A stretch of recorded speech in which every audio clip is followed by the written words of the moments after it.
All right, we are back for episode 23 of Mets Weekly. I am Frank from my own channel, Frank About Sports. Joined with the Mets Weekly crew. We might get LA Man later. It's a maybe. You know how it goes with him. So let's go around the horn. Let everybody introduce their channel. We will start off with Mr. Andrew Acevedo. What's going on, guys? Andrew Acevedo back. Yeah, future content coming out. Probably a lot more MLB The Show. Obviously, my main part of my channel is Armchair GM, Mets kind of trade chips and all that. With the deadline passing, now this is kind of maybe going to be a slower part of my channel. Maybe some hockey, maybe some NBA like I did with Mets Fan. We talked about the Knicks acquiring Taiwan Walker. Maybe I'll make a Julius Randle video tomorrow. But that's kind of my thing. I appreciate Frank for hosting as always, and let's talk about this team, I guess. Yeah, we got a lot of good stuff to talk about, and I pinned it in the chat. If you guys have questions, put in that Google Doc, and we will get to it at the end. So next up, we have Mets Talk with Hayden. What's going on, everyone? Yeah, like Frank said, Mets Talk with Hayden. Pretty basic. I'm pretty well known for my rages for the most part. Live streams, videos on updates, series summaries and previews. Trade predictions, updates, news, all that great stuff. Channel's doing very well. Getting a lot of non-Met people out there, so that's always good to see. For the once I actually am in Mets gear, because I just came back from the Mets and Marlins game. Definitely quite a story, and like Andrew said, we got a lot to talk about this team, so it's gonna be interesting. And I want to thank Frank for hosting this week, LFGM. All right, Elias from Big Apple Banter Media. Did I get it right? Shit, I think you get lagged out. I don't know if it was you or it was me, but Elias I think it was you.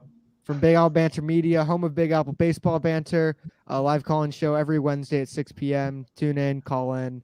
We have a good time. Big Apple Banter Media. All right. And last but definitely not least, we have Mets Fan. I'm Mets fan. I make videos with analytics and advanced data and crazy numbers and stuff like that. I also do some baseball historical videos, kind of like my last one that was about the worst number one overall pick in baseball history. So if you want to check that out, by all means. I've also been streaming during Mets games recently, bringing some of these guys on as well. So people can just watch me get tortured with the final stretch of this season. But it's been a rough stretch that we're in right now. But, let's just stay positive. But the negativity obviously just doesn't help. There's not really much that we can do except just watch. So whether you take that advice or not, let's go Mets either way. I'm not taking that advice. Oh, we know. That we know. That is, they say a lost cause. Buy offer Conforto. Yeah, there's not much. Park security wasn't happy. I can only imagine. I can't believe you made it through the game with the stuff that you were saying in person, what you were saying in the group chat or in general. I don't know how you could have. When we were watching the game online, bro. Especially with that game, because that was a brutal game. But I got pretty bad. There were some points in the Marlins need Hal-El, man. Oh, they do need Hal-El. Hey. Security's very friendly. Might get kicked. We'll say that. So let's get into our questions. We have a good amount of questions, not too much, so there will be time to add on to some other things. But we will start off with the one that now that is in the rearview mirror, it's over. There's nothing we really could do about it. How do you feel about the Mets trade deadline now? So I want to start with Mets fan. All right. Well, to be honest, I'm not too angry about it just because I didn't expect the Mets problems to just go away after a blockbuster trade at the deadline. I do believe they should have gotten another arm or two. I think that's what all we're thinking, considering the injuries that we've had. But I like the addition of Javier Baez. I think his production will come back even more when Lindor is back because those two are a 1-2 punch with each other. Rich Hill's a solid pickup. Trevor Williams is okay, but definitely underwhelming to say the least. 100%. What about you, Hayden? How are you feeling about the trade deadline now that we've had a few days? We've gotten to see a little bit of Baez, another start from Rich Hill, which was really good. So how do you feel now today compared to last week? Yeah, I mean, overall, like Mets fans said, obviously I would have liked another left-handed pitcher, especially considering a left-handed pitcher, to give Aaron Loup some warm-up times today. And I feel we've really been cracking our bullpen so far. We saw with Familia, he broke. So that's just something. I think bullpen is always important. I would have been fine for a left-handed pitcher. Trevor Williams, I mean, who? I mean, I barely knew the guy before it, so nothing special with him. But I think Baez overall was a solid signing. Yes, he does strike out a lot, in certain high-leverage situations, but I think he brings something else to the table in terms of running on the base pass, and that's something that the Mets don't really have much with. I mean, Alonso, McNeil, Nimmo, these aren't really like top 90 caliber percentile sprint speeder guys. And I think we saw Baez take advantage of that. And the game yesterday or 2 days ago really took advantage to running on the base pass, whether that was Conforto stealing home twice in a wild pitch, Javier Baez doing the same, errors.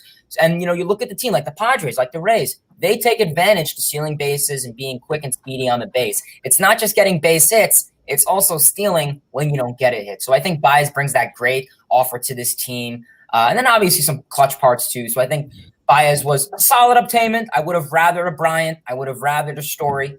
I would have rathered a Trey Turner, don't get me wrong. But we'll have to do with that. And then Trevor Williams, okay. And Rich Hill, throw him in the bullpen when we're a nice, healthy rotation is my point. Let me add to that. Oh, go ahead. Let me just add to that base running it. for a second. The Mets are the worst base running team in baseball, by the way. Negative 15.9 base running rating on a run scale. Does that have to do with the coaching at all, especially the third base? Desourcina? I don't know, Frank. I don't know. No, I'm just saying if it's factored into it. Is it like the Fire players Desourcina shirts coming soon. The way, Well, there's all types of factors, but there's stolen bases, there's like things on a ground ball. That's a thing to factor into it, but also, it's like BSR. Coaching, they don't send the guys. All right, so we I wonder do what have it is. Yeah. Tony Metro. So since I don't know how much of him we're going to have, I will pose the question that we have on the screen. Now that the trade deadline is over, we've had a few days with the new acquisitions. How are you feeling about the trade deadline now? Yeah, I mean, even at the time, I thought it was underwhelming. Only getting Javi Baez, and I mean, I guess you can count Rich Hill and Trevor Williams, but I don't know. I mean, I definitely was expecting more. I will say, I think the Mets were kind of unfairly put into a corner. Max Scherzer was not available to them. Barrios was the asking price sounded astronomical, and so. For me, I think they did the best they could do, but I think we needed more. So, we're not playing well right now, and that makes it look even worse. But, what it comes down to is the core group of guys that have been on this team for the last 3, 4, 5 years are not doing their job. So there's no one that was going to come in and help the Mets not hit 1 for 30 with runners in scoring position this series. I mean, there's just not one person that could do it. Not even Javi Baez, not Cespedes 2015. So, yeah, but you know what? At the end of the day, the team that we have just has to start playing better. Mets fan, how about you? You're a guy that doesn't want to. You always say you don't want to do anything crazy. You don't want to hurt the core too much. So, how do you feel about the trade deadline? Well, I think you already got me. Did I already get you? I went you first. That's right. I'm sorry. Elias. Yeah. That's right. Wants to go to Elias next. Then Tony, he messed up the groove. Okay, go ahead. It's all good. Hey. All good. You guys know me as a super anti-Javi Baez guy, but I've honestly warmed up to him a bit. Seen that tag last what was it? Avoiding the tag last night, the slide. Oh my God, that was beautiful. Of course, everyone, blows up my timeline whenever he does something good. So I guess keep it up, guys, because hopefully he keeps doing stuff good. But, Javi Baez, I was fine with them, honestly. Just what we gave up, I was against. And also, we just didn't get enough at the deadline. Would have liked another starter, especially considering that you knew about Degrom's injury.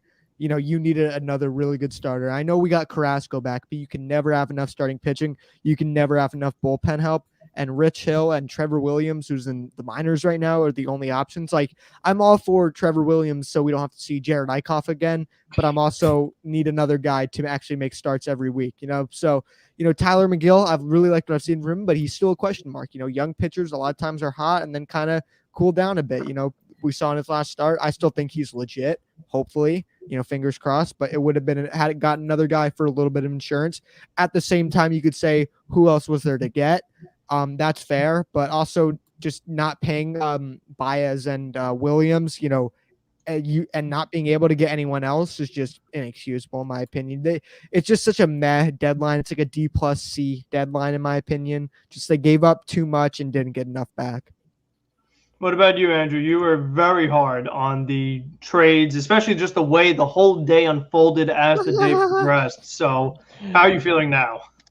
Yeah, my inner Joker kind of came out at the deadline. But looking back, if you add Rich Hill and if you add it, Baez, who's had some big hits, obviously the 0 for 5 for today. We'll talk about that if we're gonna. Again, it's not enough. And like Tony said, they believed in this core, so they didn't want to mess with the core, didn't want to mess with the chemistry. JD Davis is still here, so the answers to the trade deadline are in the locker room. They weren't gonna, they go out and do an NBA type move where you go please your superstar by getting his buddy. Yes, is he a fit right now? Yes, because right now Lindor's hurt. You can move him to third for better defense. But was he the best option for this team? A lot of us say Chris Bryant. A lot of us say pitching. But that was the move they made to appease our superstars. Play that how it may. Yes, Williams is extra depth. I would like, again, if that report was right and Maeda was on the table, you didn't pull the trigger, that is going to haunt you, especially if you knew that Jake was going to be out and that was left on the table. That bothered me. But overall, again, like it's a C or D. This isn't, this wasn't the 20. I said it needed to be a 2015 deadline. You needed an extra starter. You needed an extra reliever. You needed some bench depth. You didn't get any bench depth.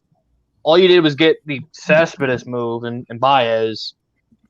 It's not great.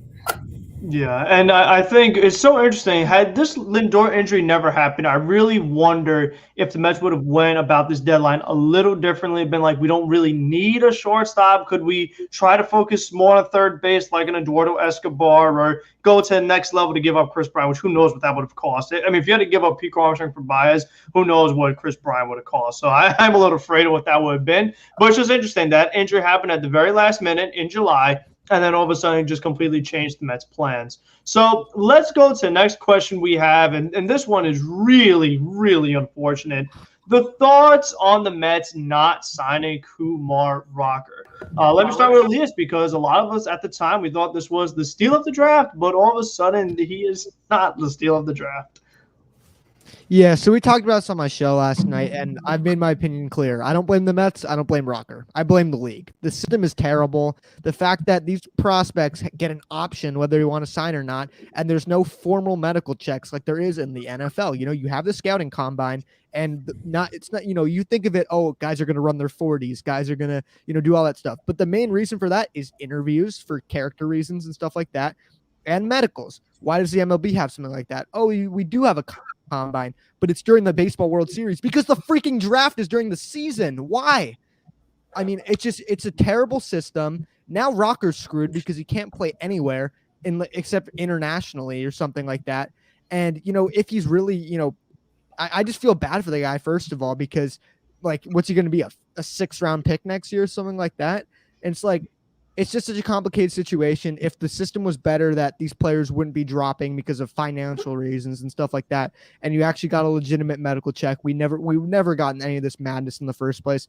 I don't get blaming the Mets because they didn't know his injuries, and what are they gonna, not gonna sign him just because they feel bad for him or something like that? It's an investment after all. So I blame the league, blame the system as a whole. I feel bad for all parties pretty much. You don't think that the way he was just falling in the draft, the way the Angels chose a Sam Bachman over him, that maybe other teams had a little better idea of his medicals than the Mets did at the time? Well, I think it was finance reasons too, because he was going to cost that much. Like, a lot of teams like, Baltimore's been reaching on guys recently to get below slot value. At Henry Davis, people didn't think he was going to be the number one guy, because Leiter was going to, be more the high, money or whatnot. So that could be reasons why, but also like his velocity was dipping in the season and whatnot. I mean, I didn't watch him all the time, but like that's what I heard about him, and maybe that's a sign of arm issues and stuff like that. But if it's just like, because I'll be pissed at the Mets if it's he just needs Tommy John, because literally every pitcher needs Tommy John at some point. Yeah, Hayden, how do you feel about that? If it was just if he gets Tommy John, he comes back in a year or two, and he's going to be, a big time pitcher for you. Was it worth it to pass up on him and say, you know what, let's just get the number 11 pick next year, hope that we get a guy that's 100% healthy? Yeah, I mean, it was really unfortunate and a very confusing process at the same time. It's interesting that, he really took a drop so quickly. And obviously, I don't think it had to do with medical reasons. It was obviously his performance, I believe. And then obviously the signing had nothing to do with finances. It was straight medical, but it sounds fishy because then you have Vanderbilt saying, oh, he's fine. And Boris saying, oh, he's fine. But then you have us saying, no, he's not fine. Something's wrong with him. So overall, I didn't really know what to think of it. I think we'll wait here and see what more evidence we get to the table. Luckily we are getting given an 11th round pick, so we will have we'll have an extra round pick, 2 in the first round next year. So hopefully that gets us well. We'll see who's the 11th round pick next year. I don't know too many guys off the top of my head who could qualify for that, but just overall a very, very unfortunate thing for the Mets. And, I feel the Mets built their draft around Rocker, so that really kind of took a tumble for the later picks in the second and third round because they built the draft around him. So especially pitching depth, we're such limited. So, I was kind of saying, we can get rid of a JT Jin now because we have a Rocker. Well, now we can't do that. So, and I think it definitely had an effect at the deadline too. I'll say that. So overall, very unfortunate. And like Aaliyah said, you have to blame the league on that. How other sports handle it compared to the MLB, it's very unfortunate. Andrew, what do you think? Kumar Rocker, he's not going back to Vanderbilt. Instead, he's just going to pitch on his own. He's still going to be throwing. So if his arm is so shot that the Mets are like, we're not even going to offer you a contract, why would Rocker take such a risk and continue to throw when knowing if he does blow out his arm, there's no way he's going to be a 10 pick again. He's not going to get that kind of signing bonus, that slot money. Well, what is the decision-making? What is Kumar Rocker thinking in this scenario? It's a great question. Yes, he's probably not going to be a top 10 pick next year. I don't think it's going to be like how Aaliyah said in the 5th round. I do expect top first round or second round type pick. I think for his standard that at least he's trying to show scouts and show other teams, hey, I'm fine. I'm good. He's going to throw. Yes, could it affect him if his arm really is messed up? But he's trying to give the outsider's perspective. I'm fine. I'm still going to be throwing. I'm going to do my off-season workouts. I'm going to still come back. Obviously I can't go back to Vanderbilt. I don't know if he's allowed to play in the Cape Cod leagues and stuff like that, or like summer ball and winter ball. I don't know. That I don't know. But if he's allowed, he can play like overseas in like Japan or something. Okay. So again, I think it's all just to show other teams that like, hey, I'm fine. I'm going to keep throwing. I'm going to go do my normal off-season routine, and just so he gives the idea that he's fine. If he isn't, it's on him. Again, like the Mets. The Mets didn't offer him a contract split. So Zach Scott, they didn't even throw an offer on the table. So it was a lottery. Like, again, just like every other league, a draft pick is a lottery ticket. The Mets said they saw the, Kumar Rocker. They took the chance. They got burnt. They get the extra pick next year. For Kumar's sake, I don't think it's the smartest idea. I think he should just take the rest of the winter off and fall off to get fully rested. And then, again, play overseas, get ready in the draft in the springtime. But if he's going to keep doing this for the offseason, that could come back to bite him badly if he does that. Well, I think the plan was if we were to sign him, he was going to pitch in the minor leagues this year, kind of just rest up. So probably won't pitch until around draft time. Like if there's a combine or something like that, he'll probably be working out for something like that. Yeah, they brought that this year. They did their first. I don't know if it's their first combine. I think it was just high school though, just high school kids in there. Oh, okay.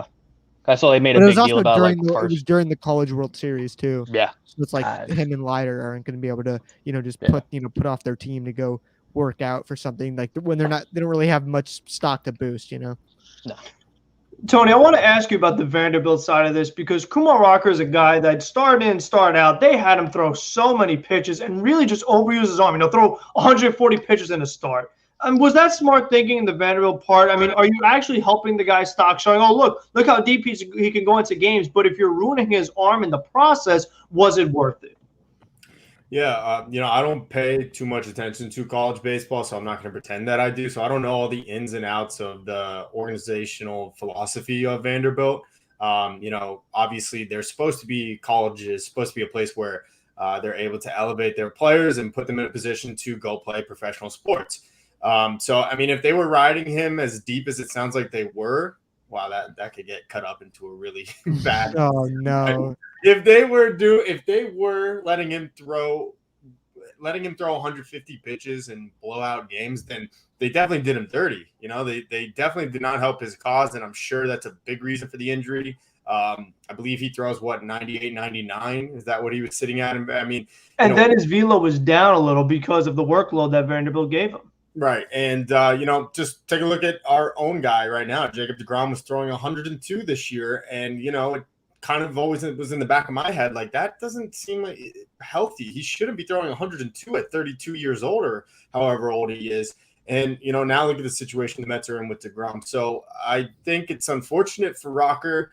I think you guys all laid it out really well, like as far as analyzing the whole situation. If I could just give the emotional, irrational side of it now, only the Mets, right? Like could have wasted excitement, man. Just to have this situation go from like celebration in one day to the very next week of just abject disappointment. Only the Mets. And we're still trying to get rid of that stigma behind our team and the fan base, and the stench is still there, and it really sucks. It's been a terrible last couple of weeks as a Mets fan. And then let's finish off with Mets fan. I mean, Kumar Rocker, before the draft started, before the season started, this is a guy that had the potential to be the #1 pick in the draft, and now we're talking this is going to be a second-round pick next year. So what do you make of that? Just how quickly the stock has just completely been destroyed for Rocker? All right, well, first of all, Nationals, can you not right now? Thank you. What happened to get rid of Brad Hand? Yeah, Brad Foote is gone, but I said this in my video. Every draft pick is a lottery ticket just waiting to be called. You don't know who's going to pan out. You don't know who's going to fizzle out. And for me, not signing Rocker wasn't a mistake. Drafting him was. That was the mistake. Now, it's been established that this wasn't about money, and it was kind of more of like a health issue, obviously. But then there was reports saying that Rocker was 100% healthy, and then later he wasn't. So I don't really know what happened with that full situation. But for one, shot in the dark guess, I'm gonna suspect that Boris maybe said something stupid to piss somebody off, and they couldn't come to an agreement, because we all know that this is Sandy Alderson's bread and butter. All right. He drafts very well and he loves his prospects. You just never see him fumble a drafting and signing situation like this. He has never given you a reason to think that. My guess is something happened that they're not telling us behind closed doors, because I just refuse to believe that Sandy Alderson just completely misinterpreted something that he's made his entire resume on. It just makes no sense to me.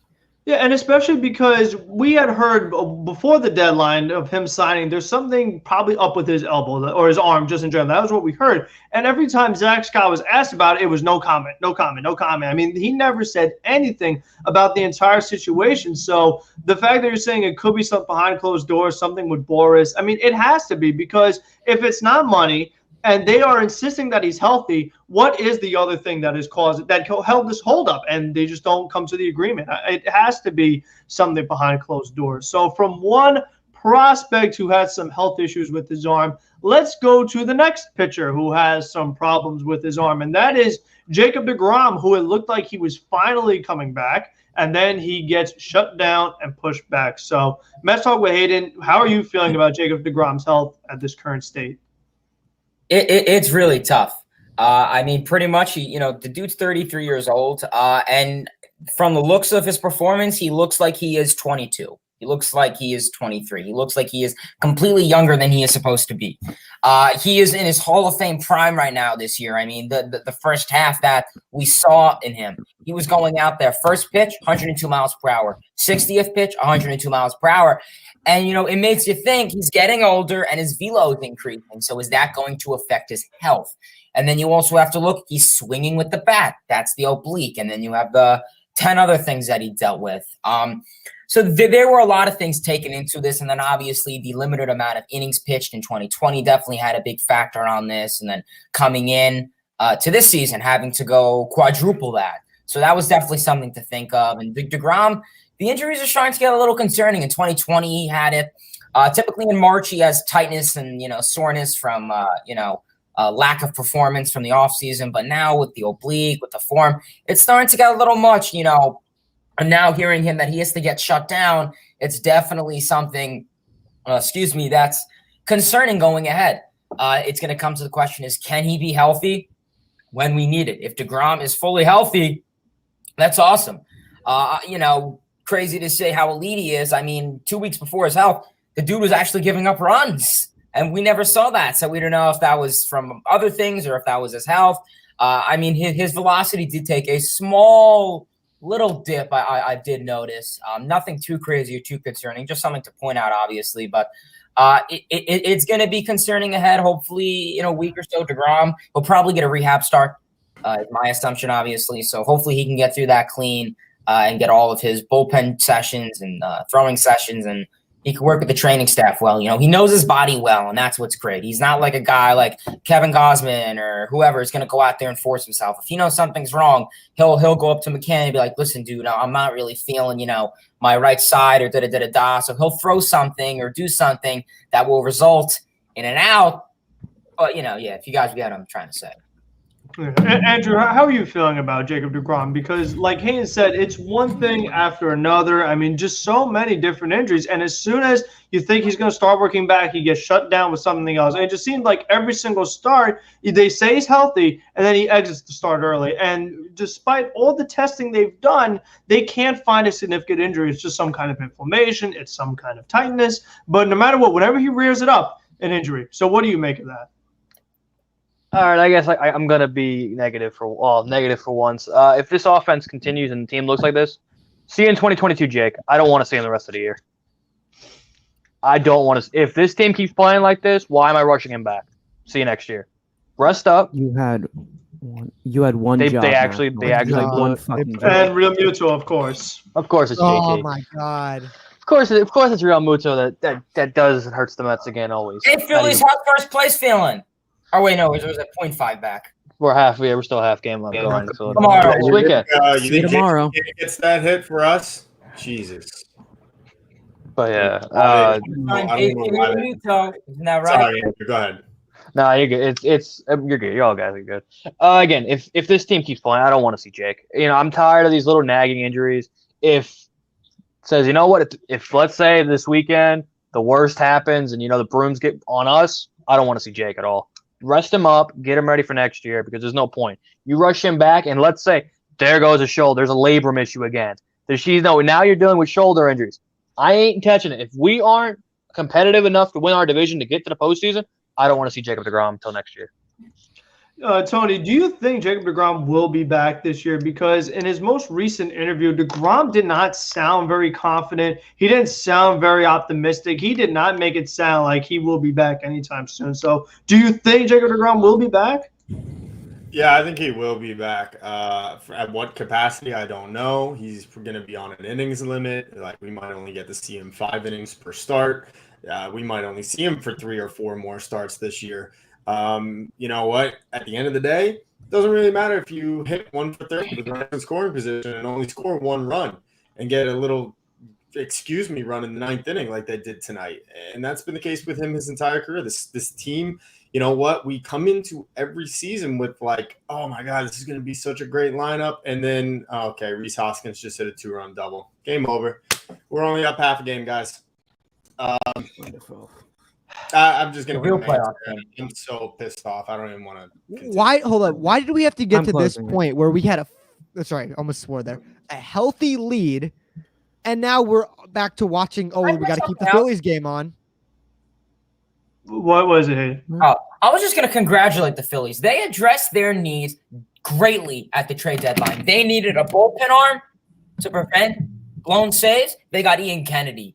They used him the other night to get the save. That could have been a Jose Alvarado to blow it. They needed a pitching arm. They got Kyle Gibson. The Phillies went out and did their job. And you know what? They deserve that because of that. And they lost Spencer Howard in the process. So it did come at a cost. Spencer Howard wasn't doing much for them currently. So currently he wasn't, but he always had that kind of potential. Yeah, that kind of potential. They addressed their needs. That's all I'm going to say. They addressed their needs. Yep. Mets fan, I mean, Degrom is your logo. So, I mean, you love Jake as much as all of us. So, how are you feeling about his health at this day? Oh man, I just Language. oh dude, I'm probably There goes the ad. more times. Yeah, thanks. It's gonna slip one more time. But Super all right, chat. We need it now. I miss him, man. I mean, and it shows that if you take him out of this rotation, no matter how good Stroman, McGill, or Walker can be, none of those guys are Jacob Degrom. And he's our main guy, and we are hurting without him. It's showing.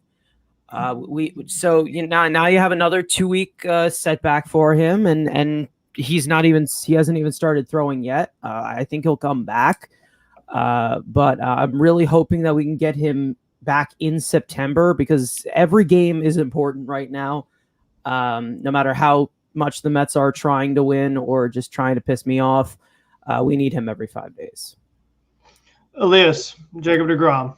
Yeah, so going off what Mets fan said, I think Jacob Degrom being out affects this rotation greatly, because I feel like the guys are feeling the pressure now that they have to be, they should make up for it. Like, you got Walker now, who, ever since Degrom went down, he's been terrible.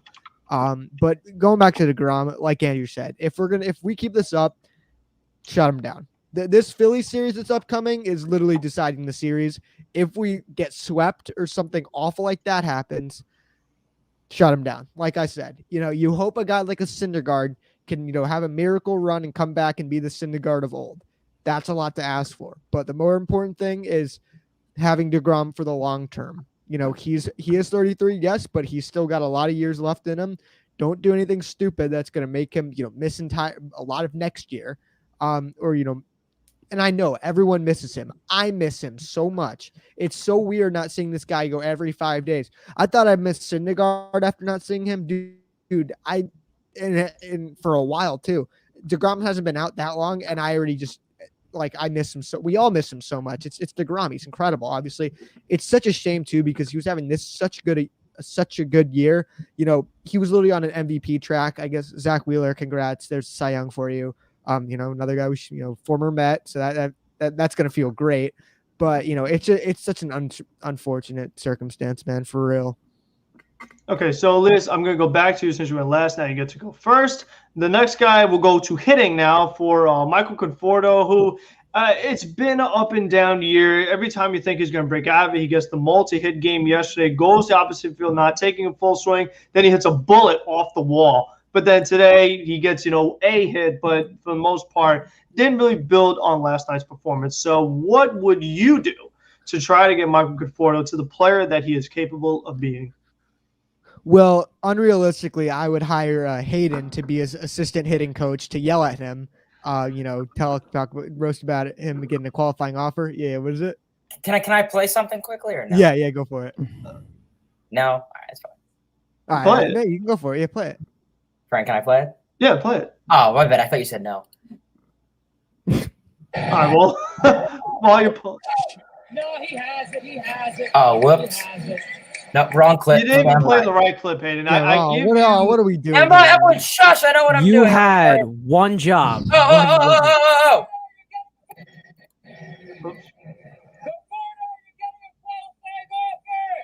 Yep. Hire Hayden to do that very thing.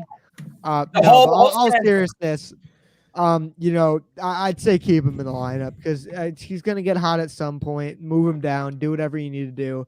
I wouldn't completely bench him. If he keeps this, if he just is horrible for the Philly series, bench his ass. If Drury's really hot, if another hitter is really hot, we need to win games. It's not about Almora 3-hit game. What's that again? Almora 3-hit game, so maybe you ride the hot hand while you got it. I mean, I didn't watch the game today, so that's news to me. I mean, and that defense, let's make him the starter. No, but all seriousness, I think Conforto's got to figure it out somehow. But what happened?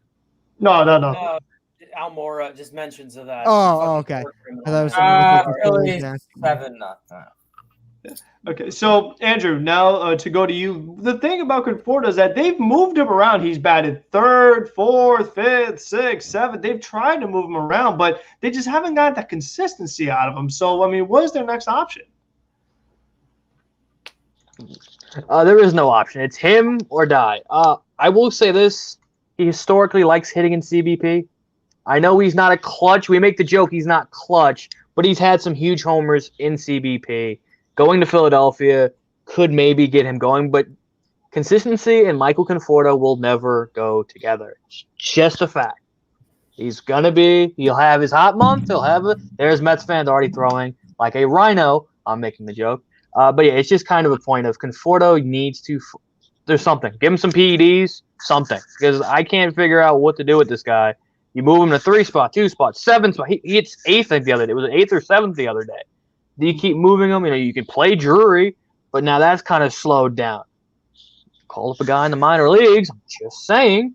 Just an option. But that's like the only option if you're not going to play him, because it's really all your options. You're not going to play Albert Almora. Yes, he did the same thing last time coming off the IL. He had 2 hits in Washington and then get a hit the rest of his life.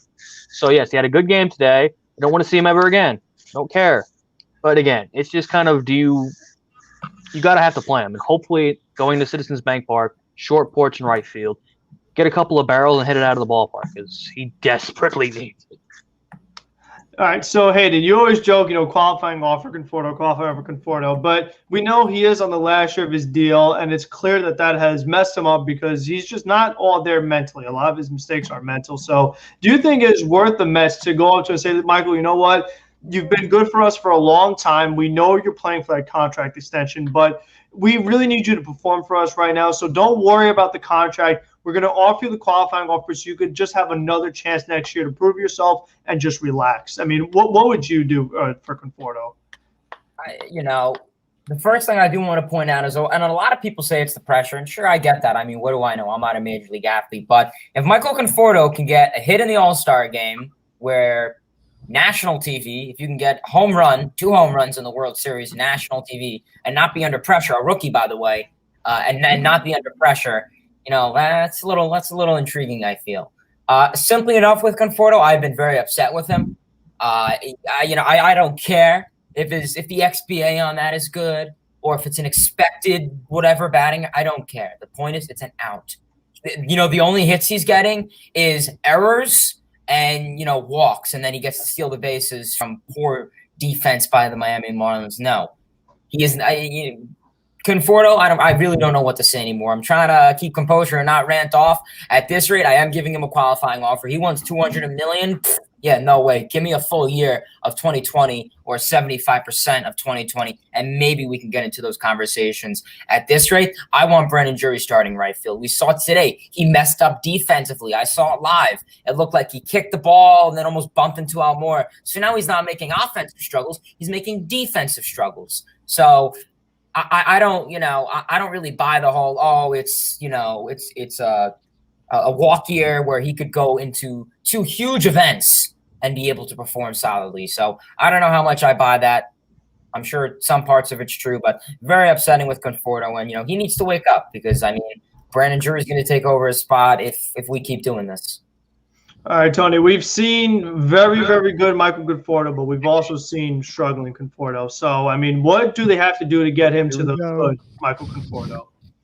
Probably give him a lobotomy. That might be the best thing they could do for him at this point because the guy's a classic overthinker. It's unbelievable. It's like I've never seen a guy that can hit 300, but also can hit 180 for an entire season. It's actually mind-numbing. I'm going to be off the rails for the rest of this stream because I can't believe the Nationals just blew it. But the base is loaded for Juan Soto, Tony. Have some faith. The game's not over yet? No, it's not over. Juan Soto's got the bases used.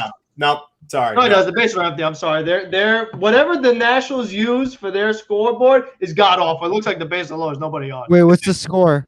It's 7-5. Looks like the bases are loaded on the we got this. Let's go, Nats. Frank, what did we tell you about not using your glasses? I'm sorry, man. It looked loaded to me. I've been waiting for Tony's Conforto rant. Let's keep it going. I'm at the point where I'm giving him the qualifying offer and I'm crossing my fingers that he doesn't take it and we get a draft pick. That's how I'm feeling about this guy. I can't stand him. We couldn't sign George Springer because I got Michael Conforto, a great 60-game stretch last year. And what are you going to do with Springer in 4 years? That's gonna, he's going to have to move to right to extend Conforto. This is unbelievable. This is actually just I can't even wrap my mind around how bad he has been this year. He looks clueless up there. I don't know. I don't have a solution. I'm pissed off. That's it. Well, Tony, I have one more question for you then. Do you remember Michael Conforto's 2018 September and his 2019 September, where he had at least 20 RBIs each month? If Michael Conforto were to do that again this year, would you still just completely just hope, don't even offer Cop Harbor, just let him go, or would that change your tune a little bit? Michael Conforto is kind of like that student that sits in the back of the class and gets a D- or an F the entire semester, and then he comes up to the professor at the end of the year, and he's like, "Can I do any extra credit assignments? Is there anything I could do? I really got to pass this class, please. Is there anything I could do?" And then he just kind of makes it up very, very barely at the end of the year, and then everyone's like, "Oh, look at that! He got a C-. Okay, good job, Mikey." I'm gonna be irrational, guys. I told you, and if he has 20 RBIs in September and the Mets miss the playoffs, I find this so funny. That's it. I hate him. I hate him. I hate the Mets. I hate baseball. I hate it. I hate it right now. I love you guys, but I hate this. I haven't laughed this much in a while. Okay, so Mets fans, you got everybody's, points out there. So now you can try to defend, deflect, and do whatever you need to do. Whatever. All right. Well, I mean, it just seems like the entire trademark approach that he has been completely thrown out the window, and it's driving him deeper and deeper into a bigger hole, and it's just making him look even worse. Well, but now first off, booing him doesn't help, Hayden. Now.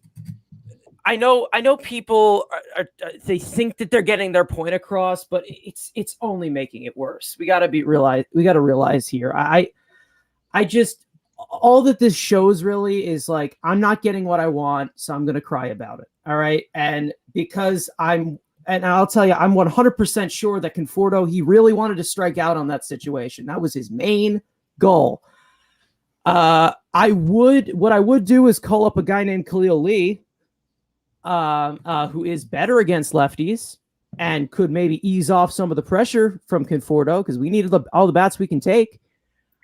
His approach is just so messed up right now, and it looked like he started easing into the pulling the high ball and pushing the low ball type of thing. What happened now? 7-6. Nationals made a little error from Keep being yourself, Phillies. Stop the hater. Classic. Yep. Keep Overrated. being yourself. Let's go. All right. Yeah. Anyway, pulling the high ball, pushing the low ball. It looked like he was doing that a little bit in Miami, but he's just not there yet. Now he's just got to start building on it. I mean, and very quickly. He just needs to find a way, because the Mets offense desperately needs Michael Conforto to get going. It's like this is a given at this point. Forget about the contract right now. Just do your job, get in the cages, get it going. It's just, he's got to figure it out because we're running out of time. All right. Well, another guy who was struggling, Taiwan Walker. I mean, listen, the Mets have been really bad this past week, so we can't say, oh, my God, this guy's been playing great, this guy's been playing great, because he hasn't. I mean, Taiwan Walker is a big storyline right now, because here's the guy who was the all-star representative for the Mets following the Degrom injury, trying to rest himself, still get hurt anyway. So Walker's supposed to kind of be the guy after him, and he has not been the guy in the second half. So, Andrew, let me go to you. What are your thoughts on the struggles that Taiwan Walker has had recently? Yeah, again, since the break, he's been terrible. That's pretty much the easiest way we could say it's been bad. Like Hayden said it, I think in one of his videos, that this guy has not pitched a lot.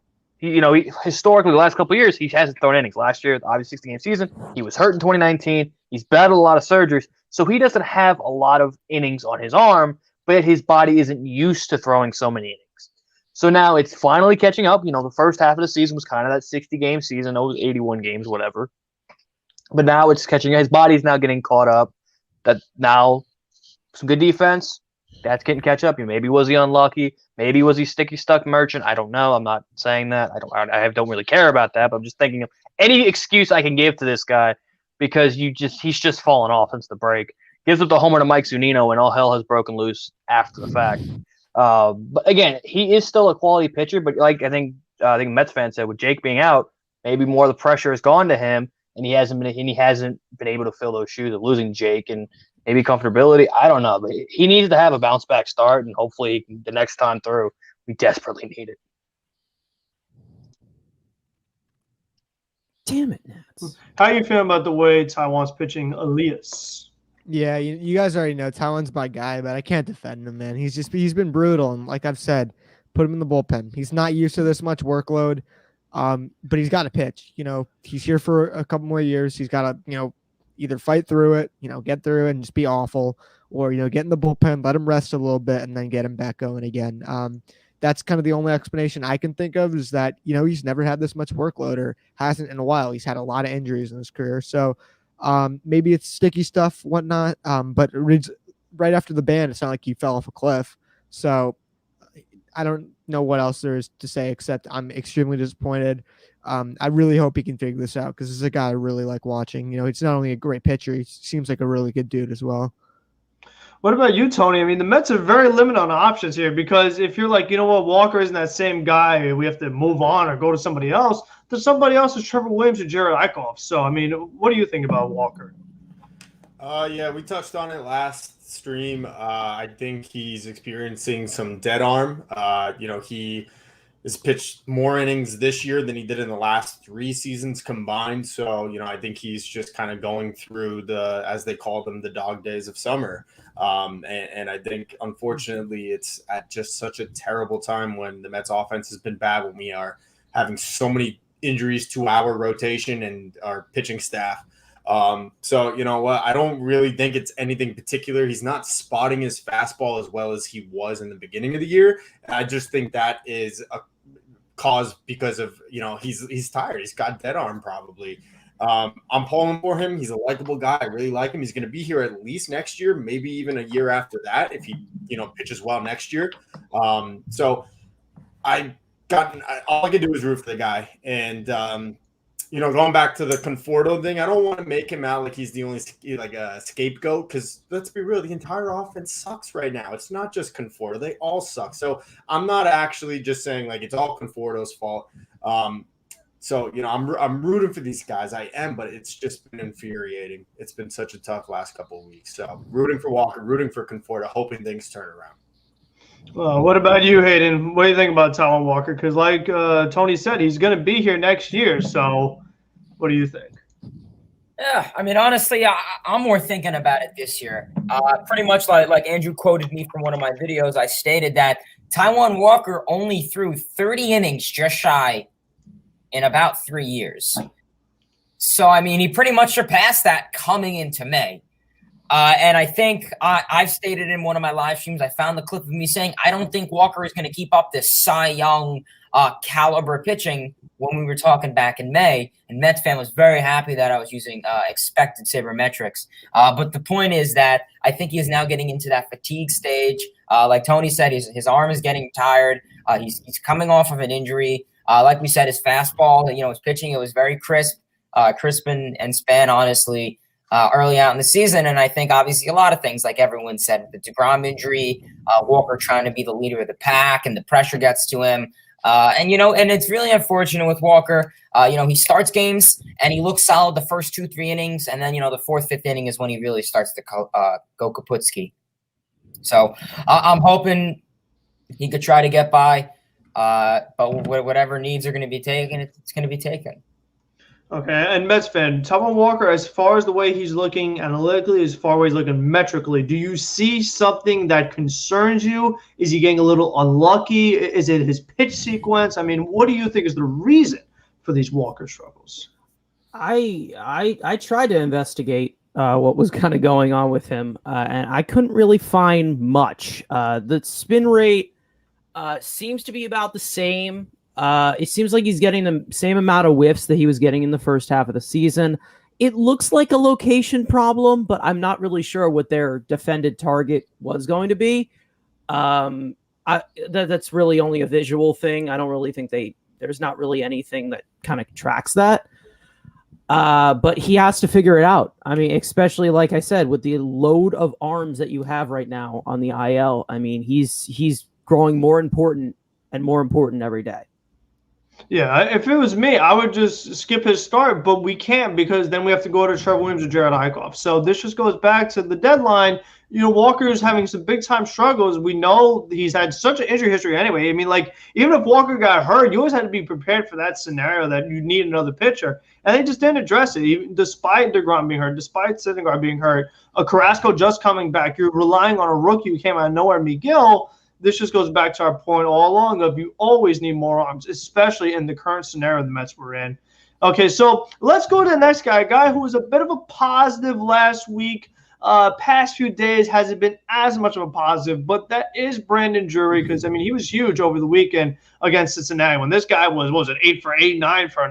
I mean, as soon as he got called up, he became Pete Rose or something. So, Tony, let me start with you. With the way Brandon Drury played the past week, does he deserve to play more? Should he be a guy starting at third or right field or second, or should he just be a bench batter? Maybe even get sent down once Jose Peraza is ready to go. Yeah, you know what? I think it's been really nice story with Drury, but we saw a lot of him earlier in the year, and I just think he's a very barely replacement level player, probably below replacement level player. Right now, the Mets are in a situation they have to ride the hot hand, whether it's pitching or hitting, and Drury has it. So, if he continues to hit, obviously he should continue to play and remain on the roster. He kind of cooled off here a little bit. He did have a double, I think it was yesterday or the day before, but he did have two opportunities today, and then I believe on Tuesday to bring in a game tying or a game winning hit. Didn't come through. I'm not going to judge him. He had the one opportunity today, got the infield RBI. Jazz kind of bobbled it. So yeah. So kind of an excuse me run, like I mentioned earlier. So anyway, it's been nice to see. If he continues to hit well, then he's got to stay on the roster because nobody on this team is hitting. But I don't really expect it to be sustainable. I think he's going to come back down to earth, and I think he'll be a roster casualty at the expense of Peraza, who, for my money, has been just awesome off the bench. And I don't want to risk putting him on waivers and seeing him go to another team. Agreed. All right, Elias, is Brandon Drury the real deal, or was he just lucky? What do you think? No, it's not that he was lucky. It's just this kind of stuff happens all the time. These players, his buddy Billy McKinney happened in, they get hot and then they just kind of disappear. Guys who pitchers don't have a lot on, and I'm not saying that he's lucky. It's just, he's having a hot stretch, players that happens to players a lot. Now, I do think he's somewhat of a valuable asset that, you could keep around on the bench or something. I'm not, looking to DFA him or something like that. Honestly, right now, I'd rather have him up than Peraza just for the fact that, he's hot right now and he's winning this games. He got the walk-off, stuff like that. And he's versatile too, which is real nice. Peraza is too as well. Obviously, second, third, short, plays really well. A really good second base as well. But, this is your classic the bench mob. This happened earlier this year where guys are going to get called up. They're going to get really hot and then just kind of disappear. It happens all the time. What about you, Andrew? Does Brandon Drury deserve to play more, or should he be sent down and call up a Mark Vientos or Brett Beatty, or what say you when it comes to Mr. Drury? Well, when you say stuff like that, you know my answer, but we're going to do it realistic and what the Mets are going to do. If Conforto keeps struggling against left-handed pitching, then Drury at least needs to play against lefties with somebody. Either you take – Conforto is the only left-handed guy against Dom hits well against lefties. Nimmo this year has hit better against lefties. Don't tell Luis Rojas that because, we won't play him. But Conforto definitely would come out against lefties. You need to get Drury at least against left-handed hitters. I kind of do like that power bat off the bench. I said that before the deadline. I would like the Mets to get a righty killer and a lefty killer off the bench.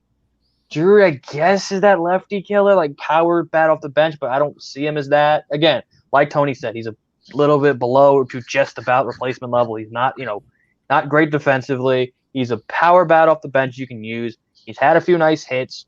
Again, ride the hot hand because this team has no offensive value at all right now. If you can get anything out of somebody, put him in the lineup. But right now, again, he's on the bubble. If he gets, again, like Billy McKinney, he's had a good stretch on the bubble. If you care about Peraza or Drury, that's the question. Maybe we'll do that hopefully when Drury comes back. Who goes of those two?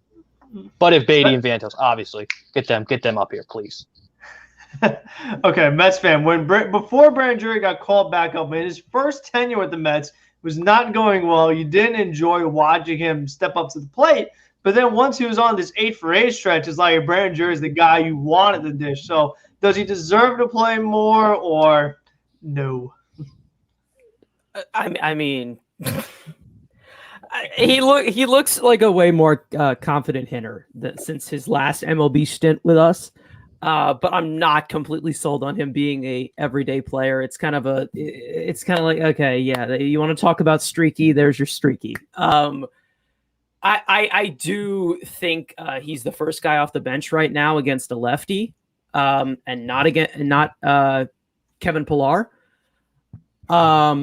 So yeah, but that's about it. I think Drury knows his role on this team, and I'd like to keep it that way for now. But yeah, off the bench, he's Scott Hairston. Love it. I love the lefty busters. You gotta love it. But that's about it as of right now. What about you, Hayden? With all the struggles that Conforto has had, do you think Drury should be in there a couple times a week, or should they just limit him to more of a bench battling games? Yeah, I mean, Brandon Jury's been a pretty big asset to this team so far, especially for the bench mob. Pretty much like everyone covered. How long will it last for Brandon Jury? Hopefully he could keep it cracking. Like I said, with Conforto, unfortunately being on a big slump, I'm not opposed to giving Drury a couple more extra at-bats and hitting opportunities rather than Conforto to start or another guy on the bench. I wouldn't be opposed to that. I think how long Drury is going to keep this up for, I don't know. So I'm down to give him every at-bat where he's hot so we could see more of that rather than him just eventually start to decrease his value and his performance. So I'm down to give him as many more starts as he can, show what he has left in the tank. And yeah, I mean, we know how important the bench mob is, so I'm down to that. Okay, so hey, we'll go to you for this next topic because this is a topic you're pretty passionate about. So Yeah. Once Francisco Lindor is back, who goes to third? Javi Baez or Jeff McNeil? And now before you give your answer, let me just get this on the table. Javi Baez wants to play shortstop. The only other position he's willing to play is second base, and he said that is only if Francisco Lindor is at shortstop. So you have to take into account the emotional side of it where certain guys don't want to play a certain position, even if they're better than another player. So for you, Baez or McNeil, Mets third baseman in September.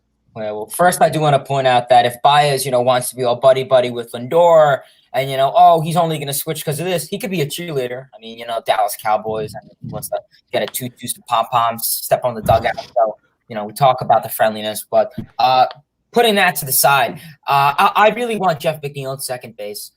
He is great there defensively so far this year. He's made a couple unfortunate plays, but recently he's been amazing. Yesterday he made a gorgeous play in the outfield, crashed to Pete Alonso at first. He's been looking awesome, Jeff McNeil at second base. And like we said, he plays and feels better mentally and physically on the right side of the field. He claims that it's his natural position. He's played there starting the minor leagues and built up. He's now at a position that he feels confident in. He's not playing left one day, third base one day, second base the other day, third base the next day. He's at a confident position, and he stated that he says that he feels the ball come off the bat much easier on the right side of the field. So unless you're going to put him at first or right field, I don't really see what else you got there. So I like him at second base. And overall, offensively, he's getting back to himself. I don't want to say he's crazy hot because he's been a little iffy lately, but he's getting back to that 2019 self of slapping the ball in play and screwing the exit velo. So that's what I'm liking, and I want to make McNeil happy any way he can be. Baez talks about being a team player. He's BFF and with Francisco Lindor. Cool, you could play third base, or you could be a cheerleader. That's why I was upset when we signed Javier Baez, saying, well, I like McNeil at second. So unless Baez is going to go to third, I don't know. We're just going to have to see. I don't see why Baez can't play third base. It's 10 to 15 feet away. He has the range. He's not making any of those weird plays like he made in Milwaukee again, hopefully. And defense, he put on some good defense today with Brian Anderson in that rundown. So I would be in favor of seeing him at third. But I think it's going to come down to is once McNeil goes to third base and he starts to bobble balls and throw the ball away, I think they're going to say, listen, Baez, you do something because you're the one that's really going to make the call here in terms of if you can go to second base for us. Okay, Mets fan, what about you? El Mago at third base or the Flying Squirrel at third base? I think the easy thing to do here is to keep McNeil at second. But I'm also kind of concerned with how Lindor would kind of take this. This is kind of your $341 million guy. And I think it's only right to keep him satisfied, to be honest, because he's going to be here for a freaking decade. And it seems like he would prefer Baez up the middle with him.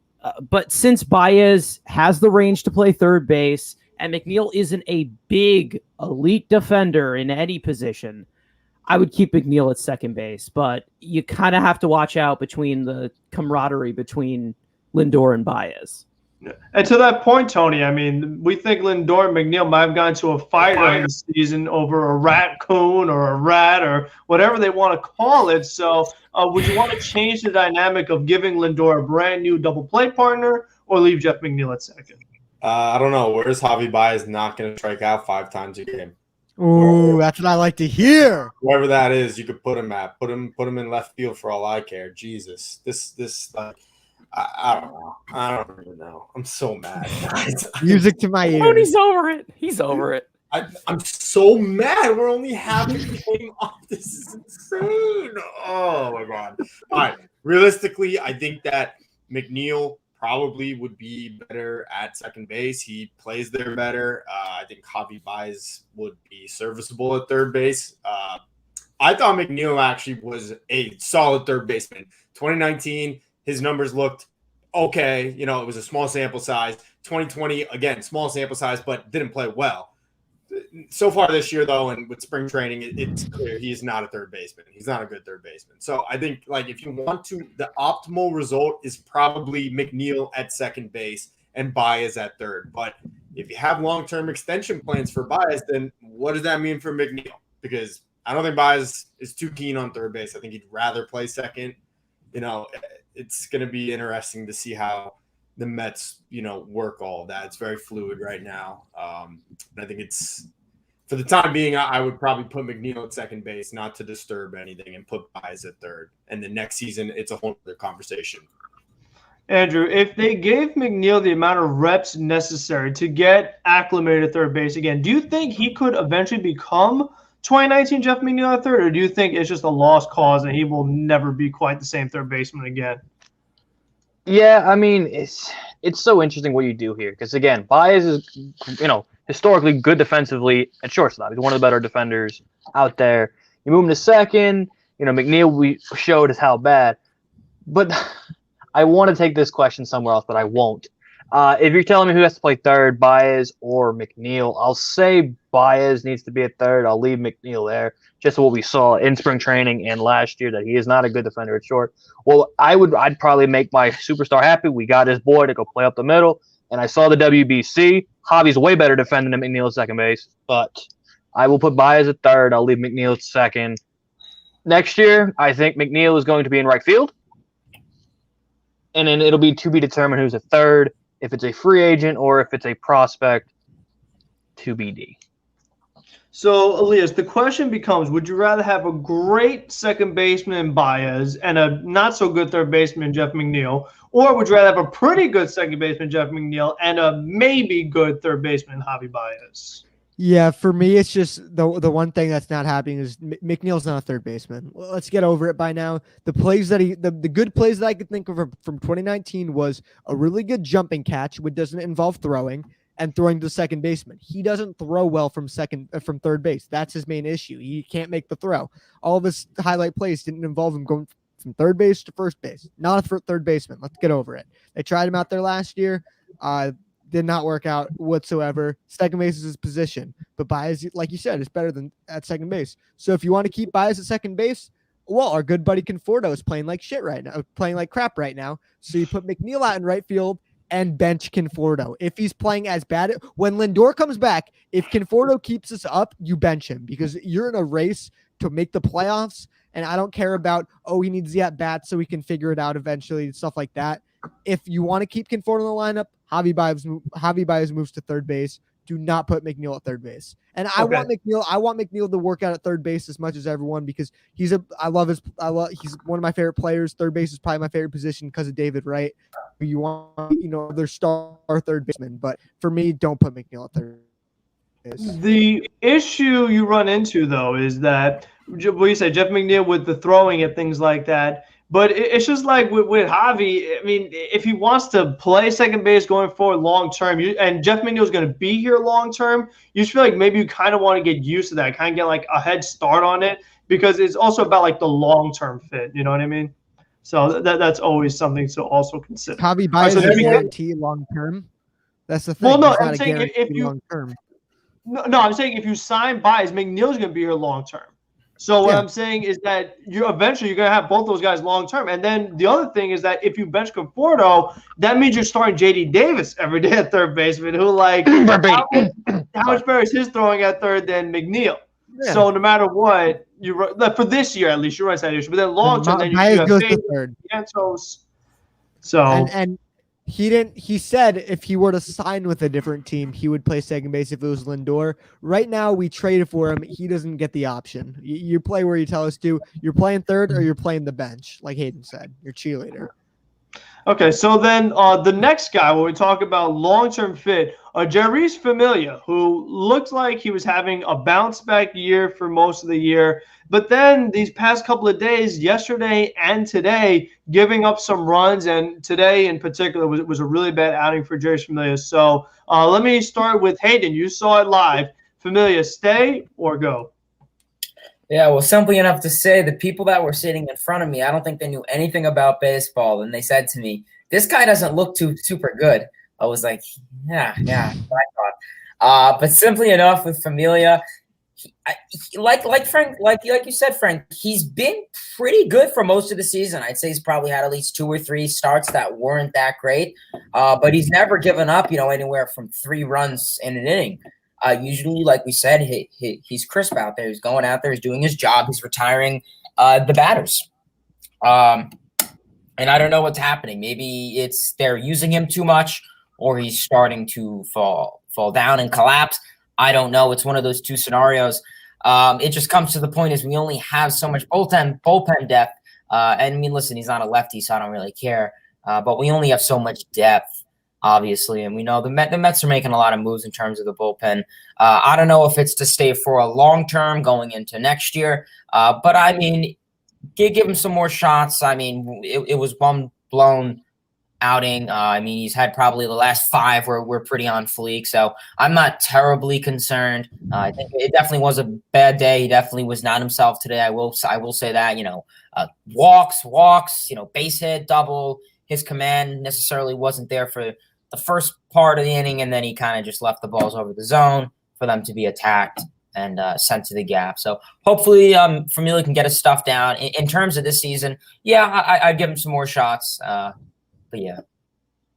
Okay. So, Tony, similar to Michael Conforto, we've seen very good Jeurys Familia, but we've also seen very bad Jeurys Familia. So when the year is over, is he someone that you'd like to maintain even if it's at a low price? Or is he someone that you say, you know what, I've seen enough of him, I just can't take another year of him? So first, let me start by saying that I am the biggest Jeurys Familia hater in the world. Like when they re-signed him in 2018 or whatever year Brody brought him back, 2019, after they traded him to Oakland, I was pissed. And he was terrible his first 2 years, 2019 and 2020. Last year, he was terrible.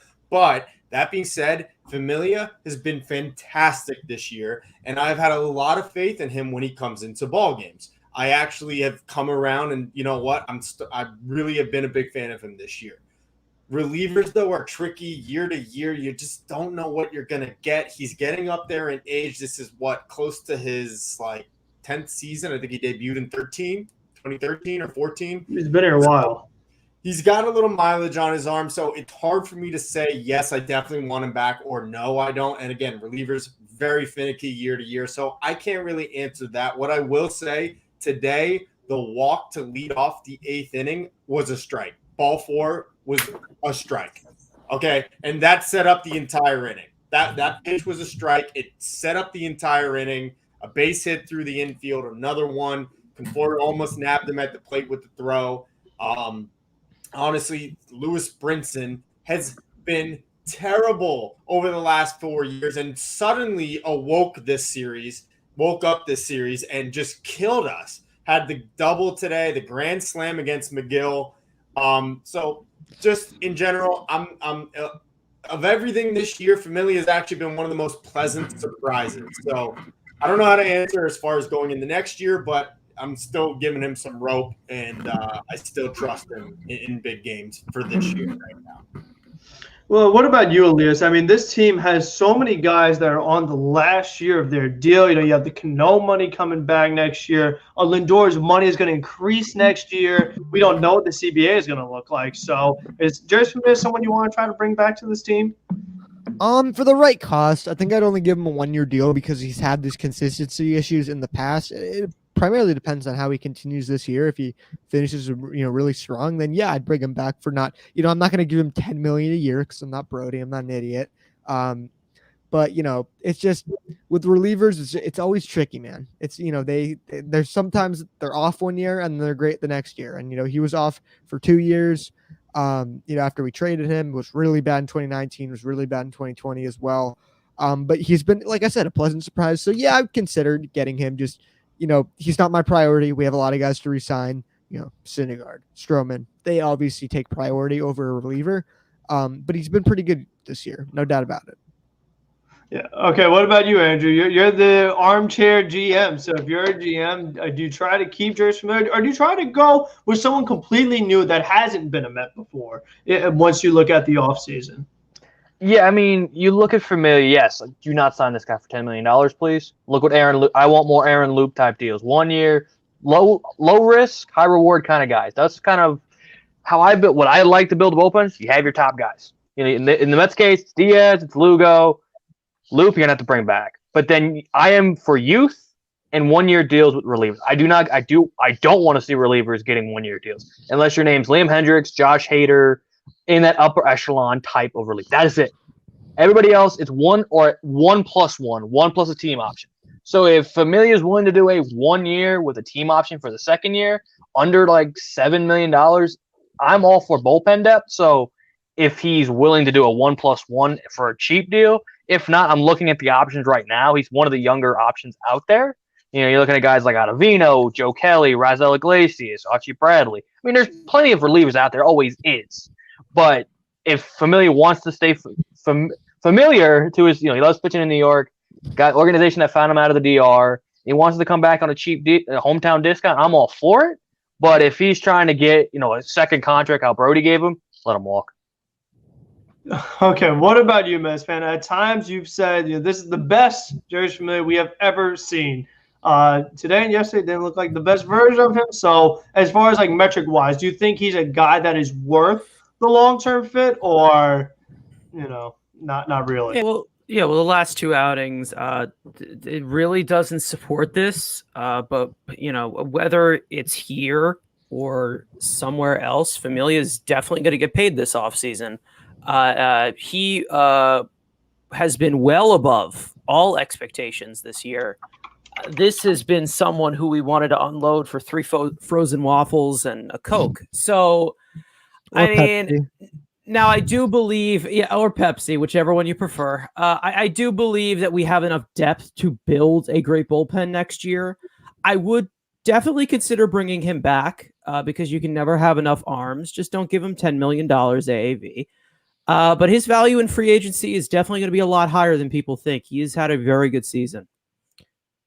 Yeah, I mean, you don't want to get into a bidding war for him. I mean, that'd be pretty interesting. So, I mean, you have your offer. If he takes it, great. If he doesn't, I mean, like Andrew said, there's always a lot of relievers out there, and you never know who's going to show up. Like, could Sandy find the next Aaron Loop at a really cheap deal? Wasn't the first guy or the second guy on the board as far as free relievers? Like, oh my gosh, we need this guy. And it turned out to be the best of the bunch. So, I mean, do you have faith in Sandy? Or to segue into our next question, would you say, you know what, Sandy, I've seen enough of this. Zach Scott, you're in charge. Tony, let me start with you. I have been on record of saying that I think Zach Scott will be here for the long haul. I could see him being this GM for a couple years, but these last couple of weeks have been a little concerning. I'm not going to lie. With the Kumar Rocker situation, I believe he was at the forefront of the whole Trevor Bauer negotiations and everything. I'm kind of just getting mixed signals. I think someone mentioned, I think in one of your guys' streams earlier this week, the Mets were willing to go over the luxury tax for Bauer, but meanwhile now for Baez, wanted to get the Cubs to pay his contract. So, I'm just a little confused about what direction they're going in. I don't know. Honestly, I think that Sandy will probably take a step down soon. Cohen may actually fire him after this year, to be honest with you. I think he brought Sandy Alderson in almost as a chess move to get approval from the other MLB owners. And a lot of MLB beat writers suggested that because they thought Cohen was going to come in and just spend like a drunken sailor, and bringing in Alderson, who's always been a more measured guy, doesn't spend a lot of money. I think that was kind of his way of getting voted in, not getting vetoed. So I wouldn't be surprised, honestly, if Cohen fires Sandy after this year if the Mets don't make the playoffs. All that being said, I'm just a little concerned about what direction we're going in. I don't know who we're going to bring in the offseason, and I don't know exactly what the farm system, has ready to – what the farm system will produce over the next year or two. Because obviously this team has flaws, and they need to turn it around very fast while they're in Jacob deGrom's prime. So – yeah, Andrew, let me ask you about that. The whole idea of, will Sandy Alderson even finish his tenure as a member of the Mets? Because Steve Cohen is saying, okay, well, the two guys you had me give the biggest money to in the offseason, Lindor and McCann, both have not lived up to their contracts. So why would I trust you in the next offseason to go spend my money and go get the right guys? You made some other nice moves, but as far as that is concerned, I mean, are you the guy that I could really trust with, my billions of dollars? What do you think? Yeah, I think as Tony said, Sandy was a play just to get the approval. I made a video in the offseason that I thought the Mets were doing this, and maybe this is still the plan. Who knows? That this Sandy could have been just to get the approval, get the first year, and play, because Theo Epstein was taking a year off. I always thought that this was going to be a one-year deal with Sandy and Porter, who would have known that the Mets were going to try to. There was links right as soon as he left the Cubs. The Mets try to get in there. Everyone was talking about it. Everyone was like, "Oh my gosh, Mets, Collins." Now people going crazy. But yeah, Sandy, Frank Sports. But yeah, it's definitely late. Oh man. But yeah, it's definitely something to think about. Again, do I think Sandy deserves it? I still think Sandy's a great executive, even though the Mets have had a horrible 2 weeks. Yes. Again, he's the guy that built the team that got us to the World Series when we didn't think we had a shot. And he's developed most of the core you have today. So I do show a ton of respects to Sandy Alderson. Zach Scott, if that's him making the PCA for Baez trade, I'm not loving that. And if, leaving Donaldson and Maeda, because Sandy said this was Zach. This whole trade deadline was on Zach. Sandy in the press conference. I was more staying back. Maybe he gave his 2 cents, but he said at the deadline this was mostly Zach. So if he's leaving Maeda, JD on the table, he gives up PCA for Baez and Williams. I am not showing. If that maybe it's Sandy Alderson. If he had more with full control, I don't think the deadline would have been. Thought we would have had a different deadline. But if this was a Zach Scott solely, it was his decisions. I don't have much faith in Mr. Zach Scott, to be honest. Yeah. What about you, Elias? Because, I mean, if this team actually does miss the playoffs, that'd be such a bad look. Because Cohen comes in and says, you know what, I want to build a winner. I want to change the way things are around here. And if the Mets miss the playoffs, I mean, how do you think that looks for Sandy Alderson? And could Zach Scott actually be the guy for the long term? Yeah, for me, mad respect to Sandy. I love what he's done for the team, but at the same time, though, I think it's time to move on. Hiring him, he was supposed to be more the team president, less of the personnel guy, and he couldn't find, the guy he wanted as the, he wanted the director of player personnel, the president of player personnel, and then the GM, a collaborative effort, kind of like that. And he wasn't able to, get that, and he decided, oh, okay, I'll take more roster control. I know what he's done for us, but at the end of the day, he's a Wilpon guy. He's more of a, doesn't spend as much, kind of guy like that. And Zach Scott is, I feel like, he's a Sandy guy. Like I said, I think it's, Rojas, he'll probably go too. I say we get guys, Steve Cohen gets his own guys all in the same timeline here, as a collaboration. And, I know it's not like the NFL or something where the head coach has input on personnel and stuff like that, where baseball, you don't really have that.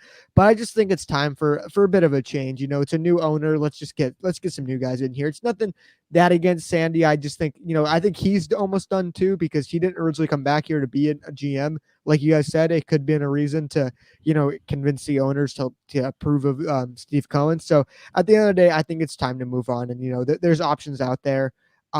If there's no one good and no qualified candidates, which is not going to happen, then maybe you keep Scott around. But once again, he was the runner-up. He was the acting GM. He's the interim guy. Yeah. What about you, Hayden? You've been pretty hard on Sandy Alston lately. Do you think that he actually should go and it should be Zach Scott, or should they just look completely out of the organization for like the long term to be the guy, the GM for the Mets? Yeah, I mean, in terms of this future, I mean, pretty much like Elias pointed it out, it's an acting, and acting is temporary. The only reason he's really is the acting GM is because of the whole Jared Porter incident. I will say when he first came to this team, I did have some high hopes on him. He was very involved analytically with the Boston Red Sox. He was involved in their analytical department. So I thought maybe he could contribute that two-way, because we know Steve Cohen did want to kind of amp and beef the analytics up with this team that was kind of lacked for the last decade or so. So that was one thing I was looking for. And then obviously the dude has 2 to 3 decades of experience, so I thought that would also be nice. And then I don't know, Ben, I mean, kind of when the losing streak kind of started, I will agree with you. He is a little vague during his press conferences. I feel with the whole Degrom press conference, I feel he was a little quiet. With the trade deadline, I feel he was a little quiet. So definitely a little sus, I will say that. And then simply enough, honestly, at the trade deadline, it's the GM. That's his job. It's not Steve Cohen. It's partially Sandy Alderson, but as we just told, Sandy Alderson stepped back and he let acting general manager Zach Scott take over. So, it really goes to show, you're looking to analytics. Well, I mean, have you seen Trevor Williams? I mean, I don't know. I don't think you have to be an analytical nerd I don't care for analytics, and even I could tell that. So I don't know. I just find that intriguing. Do I think he'll be the long GM? I don't know. It's not like Omar Minaya is going to be called in, next year. I couldn't tell you. So I do agree with Elias and partially everyone else. Steve Cohen, new ownership, he wants to have his guys in rather than the guys that were brought in prior and pickpocketed pennies all around.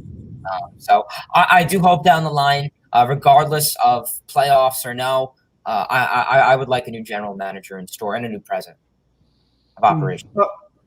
Okay, Mets fans. So Sandy, you always say trust Sandy ball, but I mean, I have to be honest. In 2015, the defense was not good. It was one of the main reasons why the Mets lost that World Series, as we all know, whether it was the outfield or the infield defense. And then when it comes to trading away Picor Armstrong, whether that was Zach Scott or Sandy Alderson, you would think that if it was Zach, Sandy would have the power to say, no, Zach, we can't do that because we need that long-term outfield defense.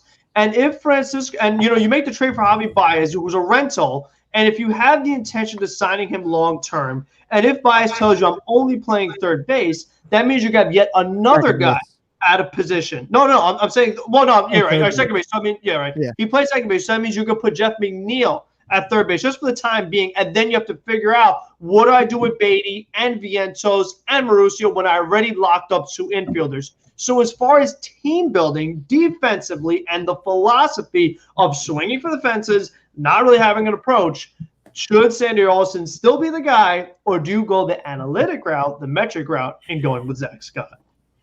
Well, the thing is that Sandy is also a huge analytical guy. That's been his thing for a while. That's kind of how he puts a lot of the scouting in and into drafting a lot of players. I don't think Zach Scott should get the GM title next year. But I do think, to be honest, now Zach Scott, he's done a good job with multiple areas this year, Pleasure. and I don't think this season should be his full resume for this job. As much as I don't want it to happen, I do think Sandy Alderson is going to step down either at the end of this year or the end of next year, and maybe I hope he becomes the head of the analytical department, which I don't think is gonna happen. Just given his outdated kind of negotiation tactics, he kind of just needs to be in that analytical office. It could also open the door to Scott possibly being the president of baseball operations. I mean, you don't really know what's going to happen. I don't know how they're going to approach this. I'm still kind of hesitant on Zach Scott. I don't really know him that well. I don't really know what his plans are, especially with some questionable moves I've been seeing throughout the season. But I would not completely pull the plug on him just yet. I'm kind of in the middle. I just want to say this: whoever we hire, can it please be someone from the Dodgers organization, because their front offices run so well, and Or look Tampa. or Tampa. Well, Tampa's I mean, we could have had you know, Klein Boom, and we went to Brody Van Wagenen. So that's another thank you, Will Ponds. yeah, but like, And look how well I the, know with Boston, the Giants GM is a former Dodger guy, and he's done a lot of good things for them. Farhan Zaidi, or he's the Hey president guys, of Houston I think Rockets. we can take Gabe Kepler. I mean, look what he's done with the Giants. all of a sudden he's Hey. a great manager. Yeah, manager of the year. Okay, so this one, no, not that one. This is a pretty big one. This one could go a lot of different ways. So we talked about, Mets right now are a half game up on the Philadelphia Phillies. They have struggled. There's no question about it. So the question is, who needs to be held accountable for these New York Mets struggles? And let us go with the guy who is not in the greatest of moods, Tony Metro. Ooh. Fire everybody, cut every. No, I'm just kidding. I really just think it falls on the players. These guys are not hitting. The pitchers are not pitching, and that's the end result. Like, the guys are not doing their job. I hate the Patriots. I hate Bill Belichick. But what's their whole mantra? Do your job. The guys aren't doing their jobs. Whether it's Dom Smith, Michael Conforto, Jeff McNeil, James McCann, these guys are getting paid a ton of money. No one's hitting. No one's pitching when they need to pitch. People are getting hurt. And you know what? Like, I'm a little concerned about Rojas, but he hasn't made very many head-scratching moves where I'm like, oh, he cost us the game tonight. It's a matter of we're not doing our jobs as players. So honestly, I wouldn't say like we need to fire anyone. I don't think it goes that far, but we're just not playing well, and I blame the players, to be honest, and I'll leave it at that. Okay. What about you, Andrew? Who's the main guy or guys that should be held accountable for everything that's happened lately? Yeah, I think Tony said it best. It's the players. You can blame Sandy. Oh, you didn't do enough. Their philosophy is they believe in the core. The core is letting you down. That's it. They could have went out and got Chris Bryant. They could have went out and did all that. But their thing was they believed in this players. And I can make the joke. I know Mets fans are going to hate what I'm about to say. You can go up and down this lineup and look how many former All-Stars are on this team. That means it's a stupid award. But McNeil, 300 hitter. McNeil, struggled most of the year. Finally, he's now turning around. Nimmo, when he's been on the field, has produced. That's about it. Nimmo and McNeil have been the only guys that is hit. Let me rephrase that. Have done their job. Nimmo gets on base. McNeil now is starting to hit. Everybody else is not doing it. Maybe you could say Pete hitting some homers. He's gotten hot post break. Now he's gotten a little bit cold. But yes, the Mets front office could have blown the farm and brought in a bunch of guys. But the analytics, the numbers, they don't win games. It's the players, the human beings themselves. Sorry, Mets fan. But yes, it is the players who it's all on them. They start hitting. If they get 2 or 3 hits of runners in scoring position, produce some runs, they win games. They're not doing that. You gonna blame Steve Cohen or Sandy Alderson in the front sitting in the office right now? Because Conforto strikes out on 3 breaking balls? Like what's Sandy and what's it called do? It's Michael Conforto. It's the players. That's the easiest answer. If I may just say one thing real quick, Frank, sorry. Go ahead, Tony. I'm glad that the Mets didn't go all in, push all their chips in on this trade deadline, because realistically, look at the farm system. It's not very good. It's top heavy with a few nice talents. We obviously just traded Pete Crow Armstrong. But look, Steve Cohen came in. He said, I want to be the East Coast Dodgers. Well, perfect example, the actual Dodgers. When they got this new ownership, I believe it was 2013. What did they do? They traded for Hanley Ramirez, Adrian Gonzalez, and a bunch of other guys over the hill, Josh Beckett from the Boston Red Sox. And they didn't have very much success from 2013 to 2016. Yeah, they were making the playoffs every year, but they lose it every single time in the playoffs. So I think this team could look very different this time next year. I could totally see a big roster turnover. And you know what? Frankly, I'm fine with that, with how they're playing.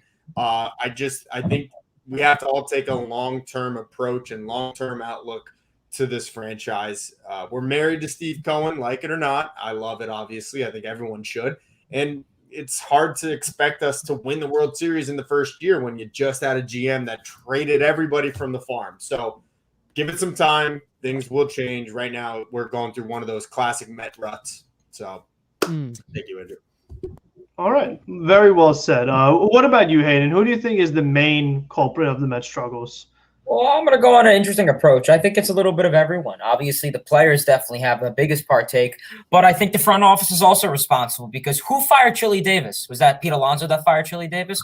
The players had a great relationship with Chili Davis. He had probably at least a solid 2.5 weeks of 2 runs a ball game, and now we have at least a month and a half of 2 hits per game with Quattlebaum.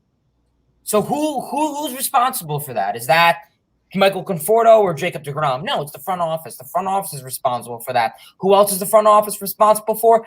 Making moves at the trade deadline. That's the other thing that would have kicked the door right open and ignited this offense. Javier Baez, no, we're not talking about that. We're talking about bigger guys. The front office is also responsible. Don't get me wrong. For an infield error by, Michael Conforto, I'm not going to blame that on Steve Cohen or Zach Scott or Sandy Austin. That's Conforto. But simple enough, or if it's an error on Baez, maybe you could, because obviously we got an error thrown guy. But simply enough, I think it's a little bit of everyone to blame, honestly. I think the players are the biggest ones. Like I pointed out, we got rid of Chili Davis 2 weeks in. The players had great relationships with him. Pete Alonso freaking cried when he got home and was eating like a steak there, and this dude cried when he got fired. 2 weeks in. I mean, Chili Davis just had a great history with this team in 2019. He knew McNeil well. He knew J.D. Davis well. He knew Pete Alonso well. And now you bring in Quattlebaum, who's saying, let's lift horses.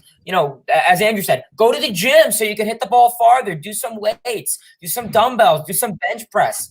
Stop lifting a freaking 2-pound stuffed animal horse and lift weights. Get stronger. You're not going to bat lifting up a home run horse. That is stupid. You need to hire an actor to make you hit. That's pathetic. And I'm not saying I could do anything, obviously, but just I blame everyone. I really do. I blame the hitters. They're probably the most responsible because they choose what to do. And then I blame the front office because they're the ones who make the actions. What about you, Elias? I mean, who do you think is the main person or persons? Entire organization, players, front office, coaches, mascot, ball boy, I don't know about that. Gender, person who runs the concession stands. No, I'm just kidding. It's the players, obviously. They gotta play well. I know the manager is always the scapegoat. You always make the excuses for when the players aren't playing well, you blame the manager. But these players gotta play a lot better. And Hayden, you mentioned Chili Davis, but even with Chili Davis, they weren't hitting. It's a disaster right now. They got to wake up. I don't know what has to happen, but we need a miracle at this point. And Mickey Callaway said we need a miracle in 2019. Well, we got one. Let's hope we get one now. It's going to take a miracle, Mike. The famous words of Mickey Callaway to Mike Francesa. So what about you, best fan? Is it a miracle, or what is going on here? Are we unlucky? Is it something that we're not doing right metrically? I mean, what is going on here? I'm surprised no one said this yet, and I've made this clear for a while. The medical staff has been an issue for years, and this needs to be fixed. You have used almost 60 players this year. Here we go. Going on and off of the IL, okay, with similar injuries, okay? Tightness. This for is a days. 162 game season. We know there's going to be injuries. We know there's going to be ups and downs. But when the most injured player that you have is the best pitcher in the stratosphere, we have a problem. The bottom line is, you hurt Jacob Degrom, I hurt you. Ooh. Wow. So someone I forgot on to the train mention that step when I is. was giving my rant. Yeah, well, I mean, I have a couple more candidates that stand out to me. And number one, and I'm not even joking when I say this, Gary Desourcina is a huge problem as to why the Mets are struggling. I mean, you look at last night, there were 3 instances where a runner was held on third and did not score. Now, what happened with Jonathan VR? Do you send him? Maybe. We know De La Cruz has a strong arm, but it's one thing to have a strong arm. It's, do you have an accurate arm?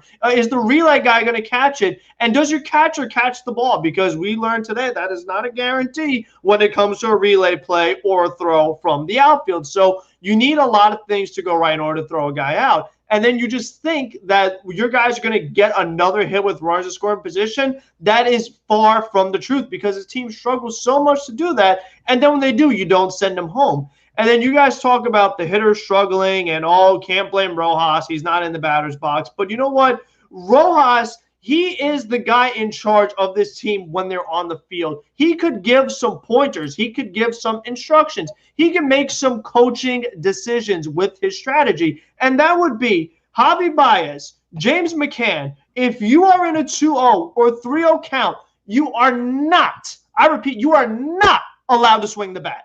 You have been banned from swinging the bat in a 2-0 count or 3-0 count because these teams, they have books that they use like the Bible that says however many percent of the time, this guy swings the 2-0 pitch. This guy swings the 3-0 pitch. No matter what, Javi Baez is swinging 2-0, 3-0. You can take it to the grave. He's swinging. So if the other team knows that, they are purposely not going to throw him a strike, and he's going to swing anyway. So if you tell Javi you are not allowed to swing, and he does what you said, you're the guy in charge. He takes a pitch, boom, he's on base with a walk. Boom, James McCann is on with a walk. Now things could start happening. But if you're purposely doing the same thing over and over, and Rojas doesn't step up, Rojas doesn't make any changes, he doesn't put across a message that this is not okay to be doing this every single day, and stranding 19 guys on base doesn't seem to bother him. Oh, we're a family. Oh, it's all okay. Come here, let me give you a kiss. That's not how this works. If Wally Backman was the coach, do you think the Mets would have stranded 19 runners on base? No, they would not have, because he wouldn't stand for this garbage. Rojas is acceptable of this total mediocrity. And when the Phillies take over first place, then it's going to occur to them, wow, we really messed up, didn't we? So it's a combination of everybody. And Rojas could do a lot more than what he's done. It's more than who you bat in the lineup. It's more than the bullpen decisions you make. It's the in-game approach. It's the in-game strategy, making adjustments. That's what great coaches do in every sport. But in baseball, the Mets do the same thing every single day, and they've done it for years, and I am sick of it. So let's head over to the next and final topic for us, unless you guys have questions. I pinned the comment. You can leave a question in there in the Google Doc. But let's go with this one. Should Met fans be upset about Steve Cohen, the owner, who he definitely made quite a statement in his press conference and his Twitter actions? So, Andrew, let me start off with you. Should Met fans be upset about Steve Cohen, or is he really the last of our worries? I think you can. I get we're pissed off. I get the team sucks, and I get the comment he said. Does he deserve a little bit of it? Just pure frustration. If you're frustrated, you could throw it that way. It really doesn't mean anything. Does he deserve a little bit? He opened his mouth 3 to 5 years, and people have taken that comment and taken it different ways. Some people thought year 1, big splashes. 3 to 5 years, that's your timeline. He expects a ring by 3 to 5 years. The Dodgers kind of changed everything. And I think we all kind of know that when they go out and get Max Scherzer and Trey Turner, why give up the farm? So does Steve deserve some hate? Should they be upset with him? You can be upset with him. I mean, if that report was right, financial reasons, if that, again, we have not confirmed, nor will we ever get that tweet or report confirmed. Yes, if that was actually real and, getting Javi in what's it called for nothing and not making that move, 100%. Like I did my video. Maybe mine was ramped up to about 12. Maybe was I a little emotional? Probably. But yes, should Mets fans be upset? A little bit. Should it be your main frustration? No. What about you, Elias? Should we be upset about Steve Cohen, or I mean, does he really not have much of a say right now? It kind of is what it is at this point. No, I mean, he's doing his job. His job is fund the team. I mean, when he came in here, it was music to my ears. I root for teams with these moron owners who try to get involved, like freaking Christopher Johnson hiring Adam Gase because he gets a phone call from Peyton Manning telling him to do so. Like the owner's job, fund the team, stay out of the way. It was legit music to my ears in his opening presser. Steve Cohen saying, I played baseball growing up, but I don't know as much as these guys do. I'm going to try to stay out of the way as much as possible. Met fans, I know it's been, the fun thing to say after every bad loss. Oh, sell the team, because we were stuck with the will puns. All we wanted is one guy who actually spends money, and now we're complaining about it. Like, it's the owner. The owner has a lot less of a say than you. I mean, he has a say. He could get in the way, but that's what bad owners do. Guys like Jerry Jones and guys like that who try to, what's the name? Shad Khan, who try to get way too involved with the actual sports side of the things, not just the finance side of the things. So no, blaming Steve Cohen for the struggle is just ridiculous. I mean, he said, like Andrew said, 3 to 5 years, not 1 to 3 years. Like, come on, guys. What about you, Tony? I mean, when they ask Cohen, what team would he like to emulate, he says the Dodgers. Then the Dodgers go into full-out crazy mode, go way over the tax. They get Scherzer, they get Turner, and I mean, they are really outspending Steve Cohen. And he said 3 to 5 years, so it kind of contradicts what he says. So should Met fans be upset about Steve Cohen or no? No, absolutely not. Steve Cohen has worked in finance his entire life. Personally, I do the same in my career, and timing is everything. And this was not maybe the right time to go over the luxury tax. So, I just personally feel that he's taking a measured long-term approach to this all. That's what the Dodgers have done as well. They don't just throw money at anybody. We all kind of have this idea like that. Oh, we should just get every possible player, whatever. No, that even the Dodgers, team. The stupid money, right? Even the Dodgers waited and were very selective when they traded for Mookie Betts. They didn't make that trade for Paul Goldschmidt or for Nolan Arenado and then give them those contracts. So the Mets have a very smart businessman running their team who will spend more than any other team in the league when the time is right. I don't think that this was the right time for multiple reasons. I think the biggest one is the farm system is just not as potent as it needs to be. They need to build a foundation before they just jump headfirst into the pool. So absolutely not. No one should be upset with Steve Cohen. Maybe the only thing is for his tweets that are sometimes not exactly, very endearing to him. Can I say one thing too about the Dodgers, like what you brought up? Don't forget this too. The Dodgers aren't just some super team. Max Muncy, Chris Taylor, Justin Turner, off the street turned them into studs. Corey Seager, Will Smith, Cody Bellinger. They're still playing on, their arbitration, their rookie contracts. Mookie Betts, AJ Pollock, and, obviously the big trades. Those are the guys making the money. And obviously on the pitching side, Bauer, Kershaw, guys like that. But don't forget, half the Dodgers' success is not through money. It's through really good, scouting and player development. I mean, that's what it's going to come down to. Well, what about you, Mets fan? Upset about Cohen? Okay with Cohen? Indifferent? What about you? I don't think they should be upset with him, and because mainly just because the complaints that he gets, and you can look at it on Twitter, they have really no sense of reality.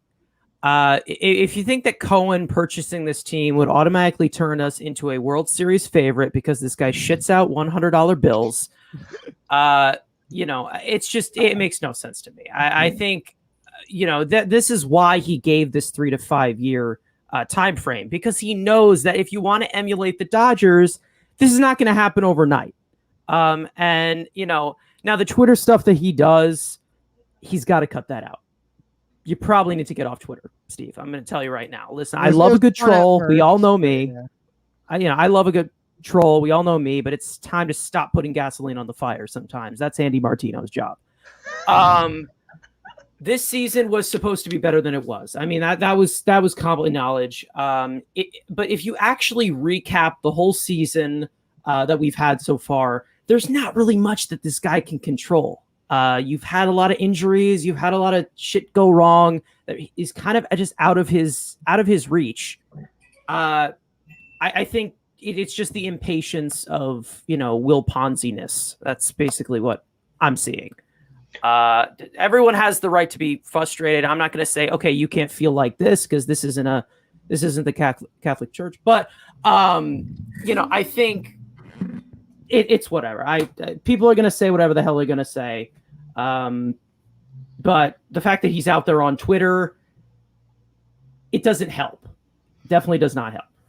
Well, okay. Well, then one question I have for you is that you say Cohen can't really do much, but then you also say the training staff, someone needs to be held accountable. Somebody needs to do something. That somebody would be Steve Cohen. If there's anyone who can do something about this training staff, the training regimen, a complete overhaul, it would be him. Yes, of course, but there's not really much of there's no transition period when you're in mid-season. I mean, let's be real. And all the injuries that you're dealing with right now, I mean, there's just not really much he can do at this point. He's just pretty much signing the checks right now. Could have stepped in a little bit more? Of course. But I don't know. That's the reason why I see the 3 to 5 year time frame.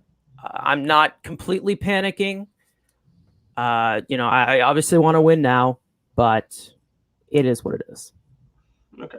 So, Hayden, when it comes to just the way the team has performed, should Met fans be upset about Stephen A. Cohen too?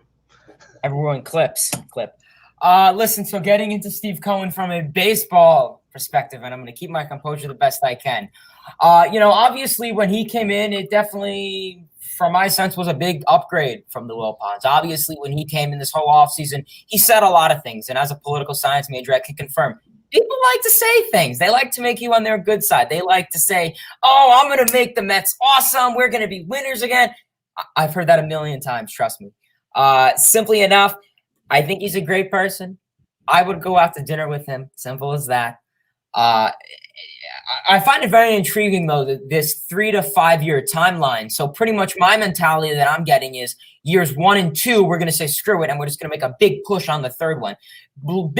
First impressions. Build up until then. First impressions are a huge thing, I believe. Especially Cohen knows that we are coming off a terrible ownership. He knows that. Everyone knows that. Everyone and their mother knows that we are coming off a terrible run ownership. So for Cohen to go around and start saying things, first impressions are a huge, huge thing. Besides the fact is, I think he definitely needs to be pressure. He needs to pressure people more. I think he needs to pressure Sandy Alderson more. I think he needs to pressure Zach Scott more, because at the deadline, those two people did nothing. Where if he pressured them, spoke to them more and pressured them, that could have got a little crack in the head with them. Listen, he's not going to be training with the players, obviously. I mean, he's like 55 years old. What is he going to do? It would be nice maybe him to get on the field talking with the guy, if like Conforto, he's struggling. Maybe, if he's taking BP, stand by the cage, saying, hey, Conforto, what's going on? Talk to him. I've seen photos of Jeff Wilpon talking to like Carlos Delgado in spring training and stuff. Maybe do that. I think that could be something pretty nice. Just overall, and I'm keeping this very, very minimal, and I'm very proud of that. The Twitter's got to go. Twitter, I want that deleted. I want Twitter. I am going to contact Twitter and say, delete this man's account. When we are losing, his Twitter, it's so arrogant. Like, I see it, and I'm like, dude, shut the hell up, please. Saying, oh, I'm going out to Italian with mommy and my sister. Like, nobody cares. Who cares? Who cares? The team is losing, and you're making it a joke. Like, shut up. Watch the game and keep it to yourself. It's just the Twitter, that's the biggest piss off, because, when we're watching this team lose and we're watching this team go 0 for 12 with runners in scoring position, and you have the owner of the ball club making jokes about it, saying, I'm going to get Italian food.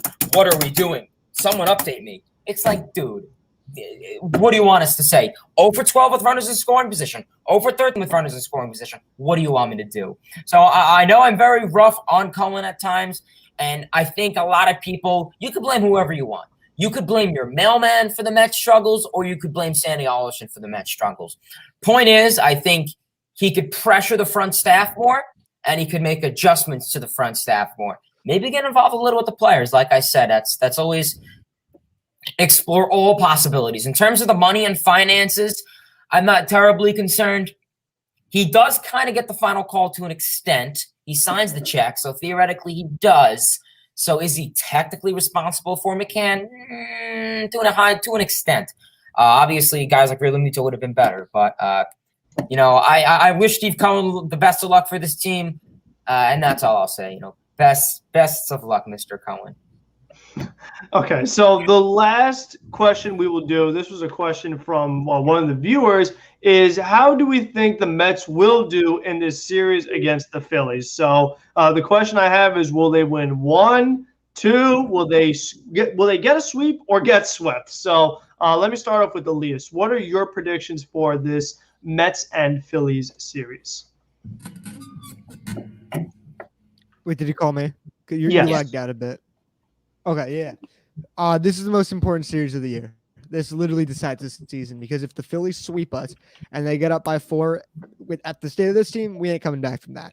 I expect to split the series. It's a 4-game series, right? 3. Yeah. Oh, is it 3? Okay, I forgot it. Monday's an off day. I think we'll take. That's right. Monday's an off day. Yep. Yeah, that's what I. Okay. I'm feeling the Mets are going to do. They're going to get us excited again. They're going to take 2 of 3. Get their lead back and then piss it away the next day. It's just such a Mets thing to do. What about you, Mets fans? You say the Phillies are frauds, but the Mets haven't given us much confidence. So what's your prediction?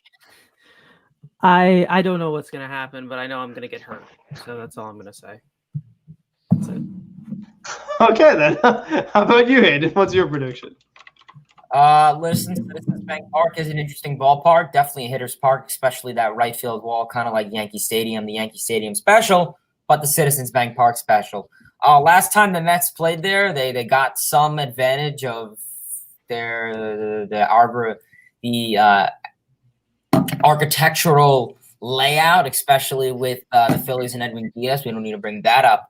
But simply enough, I think some guys will ball out in the stadium. I think I could see Pete Alonso going the other way, maybe for some home runs. Jeff McNeil taking advantage. So I think we're going to take 1 out of 3. And I think, honestly, tomorrow Kyle Gibson-Stroman is probably one of our – I'm not too confident in that one.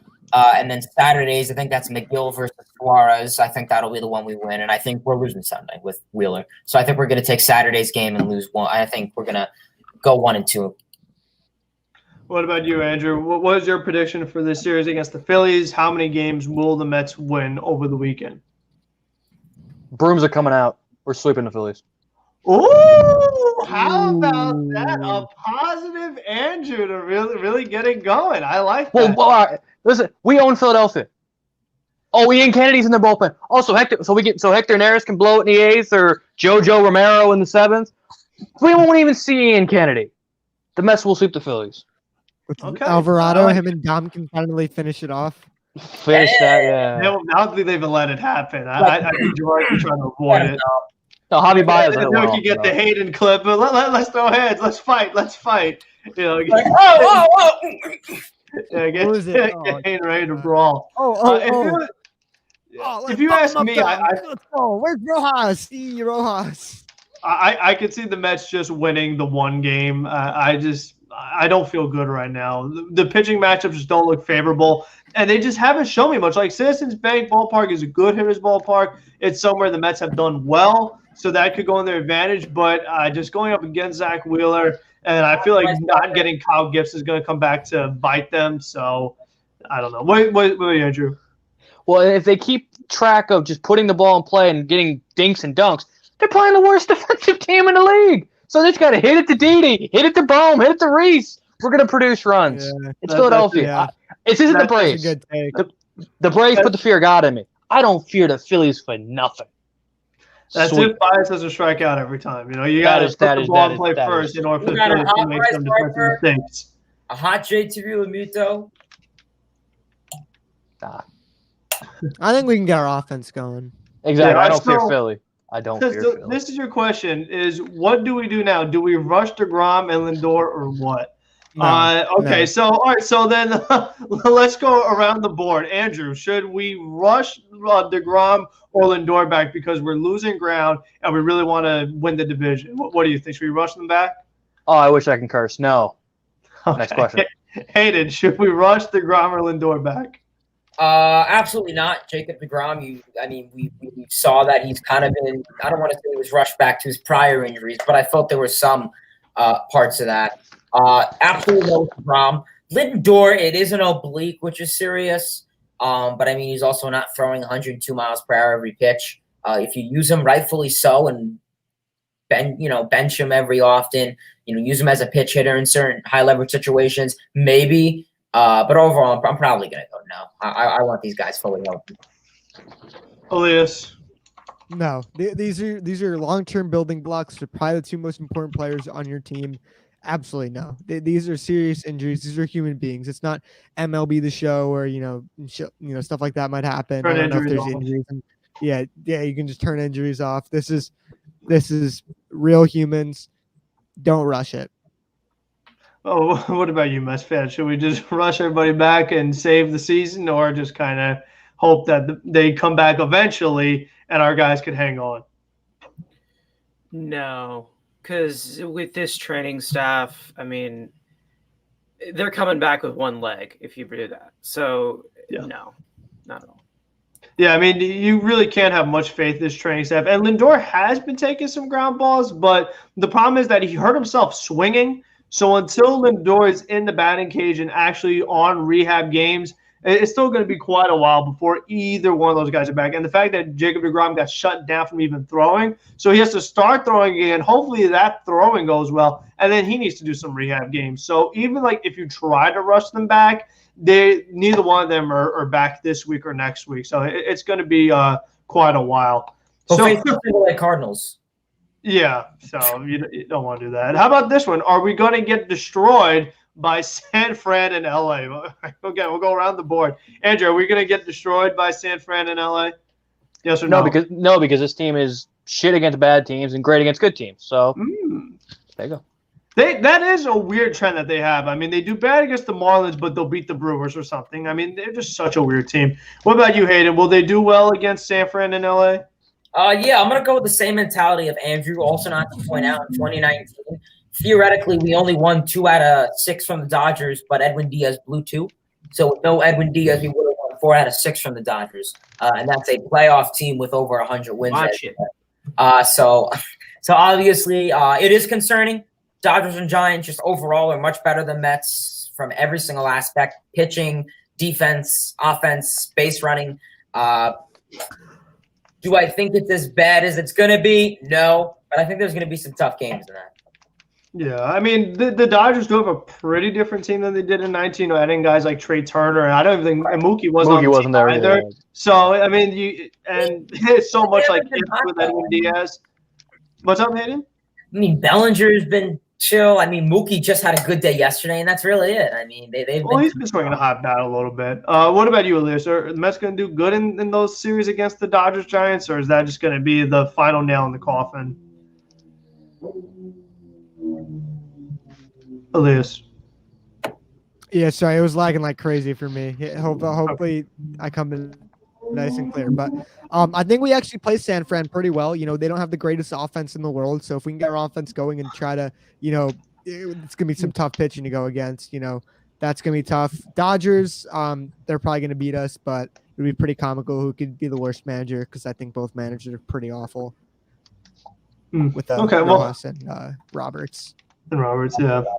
What about you, Mets fan? I mean, do we trust the prop? I think we're not going to lose a single game. I don't think we're going to strand a single runner. We're just not going to love. We're indestructible at this point. You just come back even stronger. I mean, you saw the distraught loss. I mean, that's how it works, man. We're never going to lose a game again. I mean, the Phillies fans are going to awake us, bro. I'm telling you. We're going to Philly. We're sweeping them. Their fans are going to piss us off, and we're going to steamroll everybody in September. Why am I being so positive about the Mets? I don't know. Okay, so where's Tony when you need him? Yeah, I know, right? Last question. Do you think the guy will get far in the playoffs? Meaning, like NLCS are getting close to that with Degrom, Syndergaard, and Lindor coming back. I think Degrom and Lindor back in September, right? Yeah, those guys will be back in September. So let's say that somehow the Mets don't do bad against the Phillies. They don't collapse in this West Coast swing, and the Mets do make the playoffs. Can you see them making the NLCS, or are they not even going to make the playoffs and get bounced in the first round? So let's go to Mr. Positive, Andrew. I mean, how far are the Mets going to go? Should I grab my World Series banner because we're going to put a new number on there? Go all in, man. Go all in. I'm going all in because knowing a week from today they could be 6 games back and I can look like an idiot, and I'm good at doing that. Yes, can they compete with everybody? Yes. Do I think they're a World Series team? No. Do I think they can get to the NLCS? Yes. Okay. What about you, Hayden? Do you think the Mets, if they actually got there, could get to the LCS, or no? I think we have so many pieces right now, regardless of Degrom, Syndergaard, and Lindor. We kind of got a big spark of what this team looked like with Degrom and Lindor, and towards the end, it wasn't looking super great. Obviously, in the division, if it's supposed to go how it is planned to go, mathematically and standing wise, we would be facing the Brewers. I think that's doable, but I can't see us getting past a Dodgers or a Giants team. I just think there's so much more. And personally, I think we're barely a playoff team. But besides the fact that we're in a cruddy division, I mean, if we were in a 2019 NL East, no, we're not a playoff team. So I think we're a wild card team, but we're fortunate enough to be in a cruddy division. So no, I don't see us getting to the NLCS. What about you, Lance? Nancy? If the Mets actually got there, how far could they go? Oh, they lost me again. Can they go to the NLCS? I think you're good. Yep. You hear me now? Yes. All right. I'll just say this. The MLB playoffs is a beautiful thing because you really don't know what the hell is going to happen. The Washington Nationals, everyone thought they had no shot, went on to win the World Series. You really never know if our pitching is at, full health. I mean, you can't really beat that staff with Syndergaard and Degrom 100%, with Carrasco. Hopefully Walker figures it out. McGill, Rich Hill, Stroman, all those guys. I think we have a serious shot making it a decent playoff run. I'm not saying World Series or anything like that, but you never really know. It's the MLB playoffs. That's the great thing about it. Some positivity. I like it. What about you, Mets fan? We're winning it all. I mean, damn right. Here's the thing, because Cohen's here, okay, and that makes us World Series favorites, as I said earlier. So, that's it, man. Everything's perfect. Everything is lollipops. We're a family. How you cannot beat a family? Dom Toretto style. We got family. Okay, so now that we got all the questions out of the way, last calls, last plugs. Again, we'll go around the horn. Andrew, Acevedo, what do you have cooking for all of the viewers? Nothing. No, I'll be going live after this. I'll be playing some more MLB The Show. Probably that's going to be a majority of my content now, probably, until we get to postseason play. And then, obviously, offseason, I ramp back up because that's where the Armchair GM stuff comes. Probably some hockey and, obviously, some more NBA and hockey content. But majority of the content is probably going to be MLB The Show. Hey, thanks for Frank for hosting. Oh, Meadowland Madness, yeah. Co-host with Leas, most likely. Great show, more football. And thank you, Mets, if you continue to collapse, getting me into football pretty quickly. So I appreciate it. Thanks, All right. Frank, for hosting. Mets Talk with Hayden. What is going on in Hayden land? Yeah. Mets Talk with Hayden is the name. Raging is the game. Yes, very well known for my rage. I like that. I like that too. That was pretty slick. Not really, but yeah, it's pretty cool. Pretty basic channel. Live streams, videos, news, updates, predictions, my thoughts and expressions, series recaps, and previews, which is pretty much the most common thing now, as there's really not a whole lot to talk about in the world of the Mets besides the series summaries and series recaps. And obviously, towards that September push with the September call-ups and that'll bring up a lot of new stuff. I want to thank Frank for having us on tonight, LFGM, and we got a big week ahead. Plenty of Hayden Rages to come. LFGM, let's try to get something cooking in Philly. Some Okay. Hayden parties, not Hayden rages, Hayden parties. Yeah, we want Hayden parties. We don't want the rages. All right. So speaking of big, so Big Apple Banter Media, Big Apple Meadowlands. What kind of big things do you have going on? Well, that was a good transition there. Hopefully you can hear me clearly right now. Yeah, Big Apple Banter Media is the channel, home of Meadowland Madness, home of Big Apple Baseball Banter. 2 weeks from now, we won't have the standard live show because I'm going to be out of town. So for all you guys looking out for my player grades, player report cards, I'm going to be out of town. For all you guys looking out for my player report cards, it'll come then in 2 weeks on Wednesday. But yeah, like I said, live call-in show every Wednesday. Also, Meadowland Madness has a voicemail line if you want to ask any questions. The number is 585-622-4931. It looks like I'm lagging out a bunch. No, You're good. I can still hear You're you. good. You're good. Your sound You're is good. Yeah. Oh, we lost. There he Okay. goes. All right. Well, Mets fan, do you have anything that is in the works? I'm Mets fan. I'm the analytical guy with all the crazy numbers and all that shit. But I'm gonna be streaming during a lot of the games, and just I guess everyone will experience it with me. But right now I'm pretty happy that the Suns just got Alfred Payton because I'm just laughing inside. So Go rotten hell and Phoenix. Thank you, please. Back to the Yes. finals they go. I don't understand any of this. I'm just ready to get punched in the stomach this weekend, and just that's about it. Yeah, LFGM, and yeah, we're a family. LFGM. Hopefully my internet's better next week. Yeah, everyone's channel is linked in the description. The plan is to have Elias host next week. If there's any changes, we'll keep you guys updated on that. As far as me, I do have some stuff that I am working on. I do have some videos coming. I don't want to spoil anything, but there definitely are some different videos for me, some stuff that I'm really excited about. So I encourage you guys to be on the lookout for that. Thank you, everyone, for coming on, everyone who checked in, had comments, liked the stream, all that good stuff, watching now or in the future. We really appreciate all you. Let's go Mets.